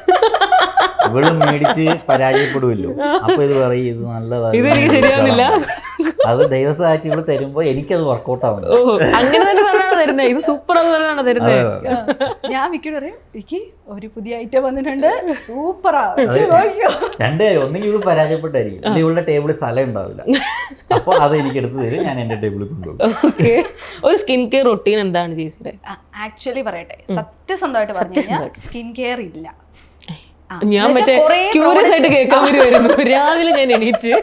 അല്ല, കുറേ പ്രോഡക്ട്സുകൾ വാങ്ങും, അത് ട്രൈ ചെയ്യണമെന്ന് വെക്കും. ഇപ്പോഴും എൻ്റെ കബോർഡിൽ നോക്കിക്കഴിഞ്ഞാൽ പൊട്ടിക്കാത്ത കുറേ കാണും. പിന്നെ അത് എക്സ്പയർ ചെയ്യുമ്പോൾ എടുത്ത് കളയും. അതാണ് ഇവിടെ നടന്നുകൊണ്ടിരിക്കുന്നത്. കാരണം ചില ദിവസം യാത്രയായിരിക്കും, നമ്മൾ പോയി ചെയ്യുന്ന വർക്കായിരിക്കും, വരുമ്പോൾ ഒരു നേരമാവും. അപ്പോൾ എല്ലാം കഴിഞ്ഞ് ഒന്ന് വന്ന് കുളിച്ച് കഴിയുമ്പോഴേക്കും കുഞ്ഞുങ്ങളുടെ കൂടെ കുറച്ച് നേരം ഇരിക്കണ്ടേ, അവന്മാർ വന്ന് കളിച്ചുകൊണ്ടിരിക്കുമ്പോൾ അവന്മാരുടെ കൂടെ കിടക്കുമ്പോൾ ഉറങ്ങിപ്പോവും. അപ്പോൾ ഇതിന് സമയം കിട്ടില്ല. എന്നാലും ചെയ്യും. എനിക്ക് പണ്ടത്തെ കമ്പയർ ചെയ്യുമ്പോൾ സ്കിൻ, അതാ ഞാൻ പറയാം, എല്ലാവരുടെ സ്കിൻ എപ്പോഴും ഒരുപോലെ ആവണമെന്നില്ല. കല്യാണത്തിന് മുമ്പ് എക്സ്ട്രീം ഡ്രൈ ആയിരുന്നു, ഇപ്പം എൻ്റെ ഭയങ്കര ഓയിലിയാണ്. അപ്പം നമ്മുടെ സ്കിൻ ഇങ്ങനെ മാറിക്കൊണ്ടിരിക്കും. അപ്പം നമ്മളൊരു സ്കിൻ കെയർ ചെയ്യുന്നുണ്ടെങ്കിൽ നമ്മുടെ സ്കിന്ന് നമ്മൾ എപ്പോഴും അനലൈസ് ചെയ്തുകൊണ്ടിരിക്കണം. അത് മാറിക്കൊണ്ടിരിക്കുന്ന അനുസരിച്ച് മാറ്റണം. ഇപ്പോൾ നിങ്ങൾ ഒരു ഓയിലി സ്കിന്നായിട്ടുള്ളവരാണെങ്കിൽ നിങ്ങൾ കൂടുതലും ഫോളോ ചെയ്യേണ്ടതെന്ന് വെച്ച് കഴിഞ്ഞാൽ കുറച്ചും കൂടെ വാട്ടർ ബേസ്ഡ് ആയിട്ടുള്ള മോയ്സ്ചറൈസേഴ്സും അങ്ങനത്തെ കാര്യങ്ങൾ യൂസ് ചെയ്യാം. അതേസമയം ഡ്രൈ ആണെങ്കിൽ നിങ്ങൾ കുറച്ച് ക്രീമി ആയിട്ടുള്ളത്. അപ്പം മെയിനായിട്ടും സിമ്പിളായിട്ട് ചെയ്യാൻ പറ്റുന്നത് നല്ലൊരു ഫേസ് വാഷ്, സ്കിൻ ടൈപ്പ് നോക്കുക, അതിന് പറ്റുന്ന ഒരു ഫേസ് വാഷ്, അതിനുശേഷം ഒരു ടോണർ, ഒരു മോയ്സ്ചറൈസർ, രാവിലെ ആണെങ്കിൽ സൺസ്ക്രീൻ. ഇത്രയും മിനിമം ഏറ്റവും ബേസിക്. ലിപ് ബാം കൂടെ യൂസ് ചെയ്യാം, ലിപ് സ്ക്രബ് ചെയ്യാം ഇടയ്ക്ക്. ഇതാണ് മിനിമം. ഇനി ഇതിനകത്ത് നിങ്ങൾക്ക് ആഡ് ഓൺ ചെയ്യാം നിങ്ങളുടെ സ്കിൻ അനുസരിച്ച് സിറംസും ഒക്കെ. ഇപ്പോൾ ഒത്തിരി മാർക്കറ്റിൽ സിറംസ് ഉണ്ട്, എല്ലാവർക്കും ചേരണമെന്നില്ല. അപ്പം എല്ലാം പരീക്ഷിക്കാൻ നിൽക്കണ്ട, ജസ്റ്റ് നോക്കിയിട്ട് ഏറ്റവും നല്ലത് ഒരു ഡോക്ടറിൻ്റെ അടുത്ത് പോയി ഒപ്പീനിയൻ എടുത്ത് ചെയ്യുന്നതായിരിക്കും നല്ലത്, ഏറ്റവും നല്ലത്. നിങ്ങൾ കാറിലല്ലേ വന്നേ? യൂസ് ചെയ്യാത്ത പ്രോഡക്റ്റ്സ് ഒക്കെ എടുത്ത് കാറിൽ വെച്ച് കൊണ്ടു എക്സ്പയറി ഡേറ്റ് കഴിയുമ്പോൾ ഞാനെടുത്ത് കളയും. ചുമ്മാ എനിക്ക് ട്രൈ ചെയ്ത് നോക്കാം. അതൊന്നും ചേട്ടന് കൊടുക്കൂലേ? അപ്പോ ഞാൻ പറഞ്ഞേ കുറച്ചൊക്കെ കൊടുക്കും, കുറച്ചൊക്കെ ഞാൻ വെക്കും. ഇനി ഒത്തിരി സുന്ദരനായി പോയാലോ. ചുമ്മാ. നിങ്ങൾ എത്ര വർഷം പ്രേമിച്ച കല്യാണം കഴിച്ചേ? 3.5 വർഷം. പക്ഷെ ഇപ്പൊ കല്യാണം കഴിഞ്ഞിട്ട് എത്ര നാളായി? ഇപ്പം 7 വർഷം. കുറേ നാൾ പ്രേമിച്ച് കല്യാണം കഴിച്ച് കുറേ ഭയങ്കര വലിയൊരു ഹാപ്പി ലൈഫ് ലീഡ് ചെയ്യുന്ന ഒരു ഭയങ്കര പോസിറ്റീവ് എനർജി ഉണ്ട്. ഇപ്പം നിങ്ങൾ പറഞ്ഞില്ലേ ലൈക്ക് വർക്കിന് പോകുമ്പം ഭയങ്കര ഒരു പോസിറ്റിവിറ്റി കിട്ടും, ഒരു മൂഡാണെന്ന്. എനിക്ക് ആ ഒരു മൂഡുണ്ട് കേട്ടോ. നിങ്ങൾ ഇൻ്റർവ്യൂ ചെയ്യുമ്പം എനിക്ക് ആ ഒരു വൈബ് കിട്ടുന്നുണ്ട്. അപ്പോൾ എന്തായാലും വളരെ നല്ലൊരു സെക്ഷൻ ആയിരുന്നു. എനിക്ക് അറിയാത്ത കുറേ കാര്യങ്ങളൊക്കെ എനിക്ക് അറിയാൻ പറ്റി. ഈ പറഞ്ഞ പോലെ എനിക്ക് ക്ലാസ് എടുക്കുന്ന പോലെ ഉണ്ടായിരുന്നു എനിക്ക് ഫീൽ ചെയ്തത്. ഈ മാസ്റ്റർ ക്ലാസ് സ്റ്റാർട്ട് ചെയ്യാൻ ഡിസൈഡ് ചെയ്ത് എപ്പോഴാണ്? കുറേ എൻക്വയറീസ് വന്നപ്പോഴാണോ? നമ്മളോട് ഒത്തിരി പേര് ചോദിക്കുന്നുണ്ടായിരുന്നു ക്ലാസ്സുകൾ എടുക്കുമെന്ന്. അപ്പം നമുക്കിങ്ങനെ 1 month ക്ലാസ് ഒന്നും എടുക്കാനുള്ള ഗ്യാപ്പ് ഇല്ല. അപ്പോൾ അങ്ങനെ വെച്ച് ഒരു കുറച്ച് ദിവസത്തേക്ക് വേണ്ടി ക്ലാസ് എടുക്കാം എന്ന് വെച്ചാൽ ഒത്തിരി അല്ലാതെ ഒരു 5 days ക്ലാസ് എടുത്ത് നോക്കാം. അങ്ങനെയാണ് ക്ലാസ്സുകൾ. ഇപ്പോഴും നമുക്ക് ഒത്തിരി എൻക്വയറീസ് ഉണ്ട്, പക്ഷെ നമുക്ക് എടുക്കാൻ പറ്റുന്നില്ല. വർഷത്തിൽ 1-2 ക്ലാസ്സിൽ കൂടി നമുക്ക് എടുക്കാൻ പറ്റത്തില്ല, കാരണം വർക്കുകൾ ഉള്ളതുകൊണ്ട്. എത്ര വർക്ക് എടുക്കാൻ പറ്റാറുണ്ട് ഒരു ഡേയിൽ? ഒരു ഡേയിൽ നമ്മൾ സ്ലോട്ട് അനുസരിച്ചാണ്. ഒരു വർക്കേ നമ്മൾ ചെയ്യാൻ പറ്റുള്ളൂ. അപ്പം ഞാൻ ഫസ്റ്റ് ഇൻട്രൊഡക്ഷൻ പറഞ്ഞപ്പം ഈ പറഞ്ഞ പോലെ ബ്രൈഡൽ മേക്ക് ഓവർ കാര്യങ്ങളെല്ലാം പറഞ്ഞു എങ്കിൽ അതിനകത്ത് പറയാതെ പോയൊരു കാര്യമുണ്ട്. നമ്മുടെ ഈ ഇരിക്കുന്ന അതിനൊരു വേറൊരു സൈഡും കൂടെ ഉണ്ട്. എന്താണ് ആ സൈഡ്? പറയൂ. അതിനൊരു അടിപൊളി ആക്ട്രസ് ആണ്. എങ്ങനെയാണെന്ന് പറയൂ. ഒരൊറ്റ ആൽബം ചെയ്തിട്ടുള്ളൂ, പക്ഷെ ആ ആൽബം കാണാത്ത ആരും എനിക്ക് തോന്നുന്നില്ല കേരളത്തിൽ തന്നെ ഉണ്ടാവുമെന്ന്. ഈ പറഞ്ഞ ഇൻസ്റ്റാഗ്രാമിലും ഒക്കെ ഇപ്പോഴും ഭയങ്കര ട്രെൻഡിങ് ആണ് ആ പാട്ട്. ഞാൻ തന്നെ എൻ്റെ പല ഫോട്ടോസിലും ആ പാട്ടിട്ട് ഞാൻ ഇങ്ങനെ ചിരിക്കുന്ന ഫോട്ടോ ഒക്കെ ഇട്ടിട്ടുണ്ട്. അപ്പോൾ ഏതാണ് ആൽബം? മാംഗല്യം തന്തുനാനേന എന്ന് പറയുന്ന ഷോർട്ട് ഫിലിം ആയിരുന്നു. അത് ഞാൻ കോളേജിൽ പഠിക്കുമ്പോഴായിരുന്നു. പക്ഷേ ഈ പറഞ്ഞ പോലെ ആർക്കും അത് മനസ്സിലാവുന്നില്ല. ഇപ്പോഴും ആ വീഡിയോ ഉണ്ടേ ആ ആളാണോ ഈ ആള് എന്ന് ചോദിക്കും. ഞാൻ കോളേജിൽ പഠിക്കുന്ന സമയത്തായിരുന്നു ചെയ്തത്. അതാണ് ഫസ്റ്റ് വർക്ക്? അതെ, ഫസ്റ്റും ലാസ്റ്റും അതാണ്. പിന്നെ ചെയ്യണം അങ്ങനെ തോന്നിയിട്ടില്ല. നമുക്ക് അത് കഴിഞ്ഞിട്ട് വന്നിട്ടുണ്ട്, പക്ഷെ അപ്പോഴത്തേക്കും കല്യാണം ആയി. പിന്നെ എനിക്ക് എന്തോ അതിനോട് വലിയൊരു ഇൻട്രസ്റ്റ് വന്നിട്ടില്ല. ഞാനും വിചാരിച്ചു വേണ്ട, നമുക്ക് പറ്റിയ പണി ഇതൊക്കെ. എങ്ങനെയാണ് ആക്ടിംഗിലേക്ക് വന്നത്? എങ്ങനെയാണ് ശരിക്കും ഒരു ഷോർട്ട് മൂവിയിലേക്ക്? കുഞ്ഞിലോട്ട് ഞാൻ ഡാൻസ് അങ്ങനത്തെ പരിപാടിക്കൊക്കെ ഉണ്ട്. അപ്പം നമ്മുടെ കോളേജ് സമയത്ത് ഞാൻ ഡ്രാമയിലും ഒക്കെ ഉണ്ടായിരുന്നു. സോ നമ്മുടെ സീനിയേഴ്സ് ആണ് അതിലെ ചില ക്രൂ മെമ്പേഴ്സ്. സോ അവരിങ്ങനെ നോക്കുന്നുണ്ടായിരുന്നു. അപ്പൊ എന്നോട് ചോദിച്ചു ഇങ്ങനെ ചെയ്യാൻ പറ്റുമോ എന്ന്. അന്ന് ഈ ഷോർട്ട് ഫിലിം എന്തുവാന്ന് പോലും നമുക്കറിയത്തില്ല. ശരി എന്ന് പറഞ്ഞു, ചെയ്തു. അത് ഹിറ്റായി. അപ്പൊ നമ്മളെല്ലാം കണ്ടുകൊണ്ടിരുന്ന ട്രെൻഡിങ് ഷോർട്ട് മൂവിയിലെ ആ ഒരു പർട്ടിക്കുലർ പാട്ടിലെ ആ ഒരു ആക്ട്രസ് ആണ് ഇതിന്റെ കൂടെ ഇരിക്കുന്നത്. അതും പറയണോ? അതൊക്കെ റെക്കഗ്നൈസ് ചെയ്യാറുണ്ട് ആൾക്കാർ ഇപ്പോഴും. നമ്മുടെ ബ്രൈഡ്സ് പലരും വന്നിട്ട് പറയും, ആ ചേച്ചി ഞാൻ ആ ഷോർട്ട് ഫിലിം കണ്ടിട്ടുണ്ട്, പിന്നെ മനസ്സിലായി ചേച്ചിയാണെന്ന് മനസ്സിലായത്. ചേട്ടൻ ഇങ്ങനെ ആക്ടിങ് സൈഡ് ഒന്നുമില്ല? ഇതൊന്നുമില്ല, ഡാൻസ് കാര്യങ്ങൾ ഒന്നുമില്ല, സപ്പോർട്ട് ചെയ്ത് ഇങ്ങനെ പോകുന്നു. നിങ്ങൾക്ക് പ്രോപ്പറായിട്ടൊരു സ്റ്റുഡിയോ പോലെ ഉണ്ടോ? കോട്ടയത്താണ് നമ്മുടെ സ്റ്റുഡിയോ വരുന്നത്. സ്റ്റുഡിയോ കോട്ടയത്തുണ്ട്. ഇതൊക്കെ എല്ലാവരും കാണുന്നവർ മൊത്തത്തിൽ ഇങ്ങനെ കണ്ടുവരുമ്പോഴായിരിക്കും ഇത് കേൾക്കുന്നത്. ആദ്യം ചോദിക്കേണ്ടതായിരുന്നു, പക്ഷെ ഞാൻ സംസാരിച്ച ഫ്ലോയിലങ്ങ് പോയി. ഒരു പ്രോപ്പർ സ്റ്റുഡിയോ ഇപ്പം റെന്റൽ ജ്വല്ലറിക്കും അതിനും ഷോപ്പായിട്ടുണ്ട്. ഓക്കെ, അപ്പോൾ കോട്ടയത്ത് മാത്രമേ ഉള്ളൂ. ഞാൻ ഏതോ ഒരു വീഡിയോയിൽ കണ്ടു ഇങ്ങനെ പറയുന്നത്, വേറെ സ്ഥലത്ത് പോയി കിട്ടിയില്ല അങ്ങനൊന്നും, ഞങ്ങൾക്ക് കോട്ടയത്ത് മാത്രമേ ഉള്ളൂ എന്നാണ് പറയുന്നത്. ജ്വല്ലറിയുടെ കാരണം എന്താണെന്ന് വെച്ചാൽ നമ്മുടെ സെയിം പേരിൽ വേറെ ഏതോ ജില്ലയിലൊക്കെ ഉണ്ട്. അപ്പൊ അവരവിടെ പോയിട്ട് പിന്നെ നമ്മൾ അറിയുന്നത് ഓക്കെ നമ്മുടെ പേരിൽ തന്നെ അവിടെ ഉണ്ടെന്ന്. അപ്പൊ ഞാൻ പറഞ്ഞു നമുക്ക് ഷോപ്പായിട്ട് ആകെ കോട്ടയത്ത് മാത്രമേ ഉള്ളൂ. അപ്പൊ അവിടെ സ്റ്റാഫിനെ വേറെ വെച്ചിട്ടാണ്. അതെ. അപ്പൊ എന്തായാലും എനിക്കും കുറെ ഇൻഫോർമേറ്റീവ് ആയിട്ടുള്ള ഒരു സെക്ഷൻ ആയിരുന്നു. ഇതുപോലെ തന്നെ ഞാൻ ആദ്യം പറഞ്ഞൊരു കാര്യം ഉണ്ടല്ലോ, ഇപ്പോൾ ഈ പറഞ്ഞ റെന്റൽ ജ്വല്ലറി നിങ്ങൾക്ക് ഉണ്ട്, ബൊക്കേസ് ചെയ്യുന്നുണ്ട്, മേക്ക് ഓവർ ബ്രൈഡിന്റെയും ഗ്രൂമിന്റെയും ചെയ്യുന്നുണ്ട്, ഒരു എൻറ്റയർ വെഡിങ് പാക്കേജ് ആണ്. അപ്പോൾ അതിൻ്റെ കൂട്ടത്തിൽ എന്തായാലും ഡെഫിനറ്റ്ലി കുറച്ചും കൂടെ വളർന്ന് ഈ പറഞ്ഞ സാരിയും വെഡിങ് ഡ്രസ്സും ഔട്ട്ഫിറ്റും ഒക്കെ ആയിട്ട് വളർന്ന് വരട്ടെ. അതിനുശേഷം എനിക്ക് വീണ്ടും ഇന്റർവ്യൂ എടുക്കാൻ പറ്റട്ടെ. എന്തായാലും നിങ്ങൾ ഇതുപോലെ തന്നെ ഹാപ്പി ആയിട്ട് സന്തോഷത്തോടെ പോവുക. Thanks for joining. Thank you.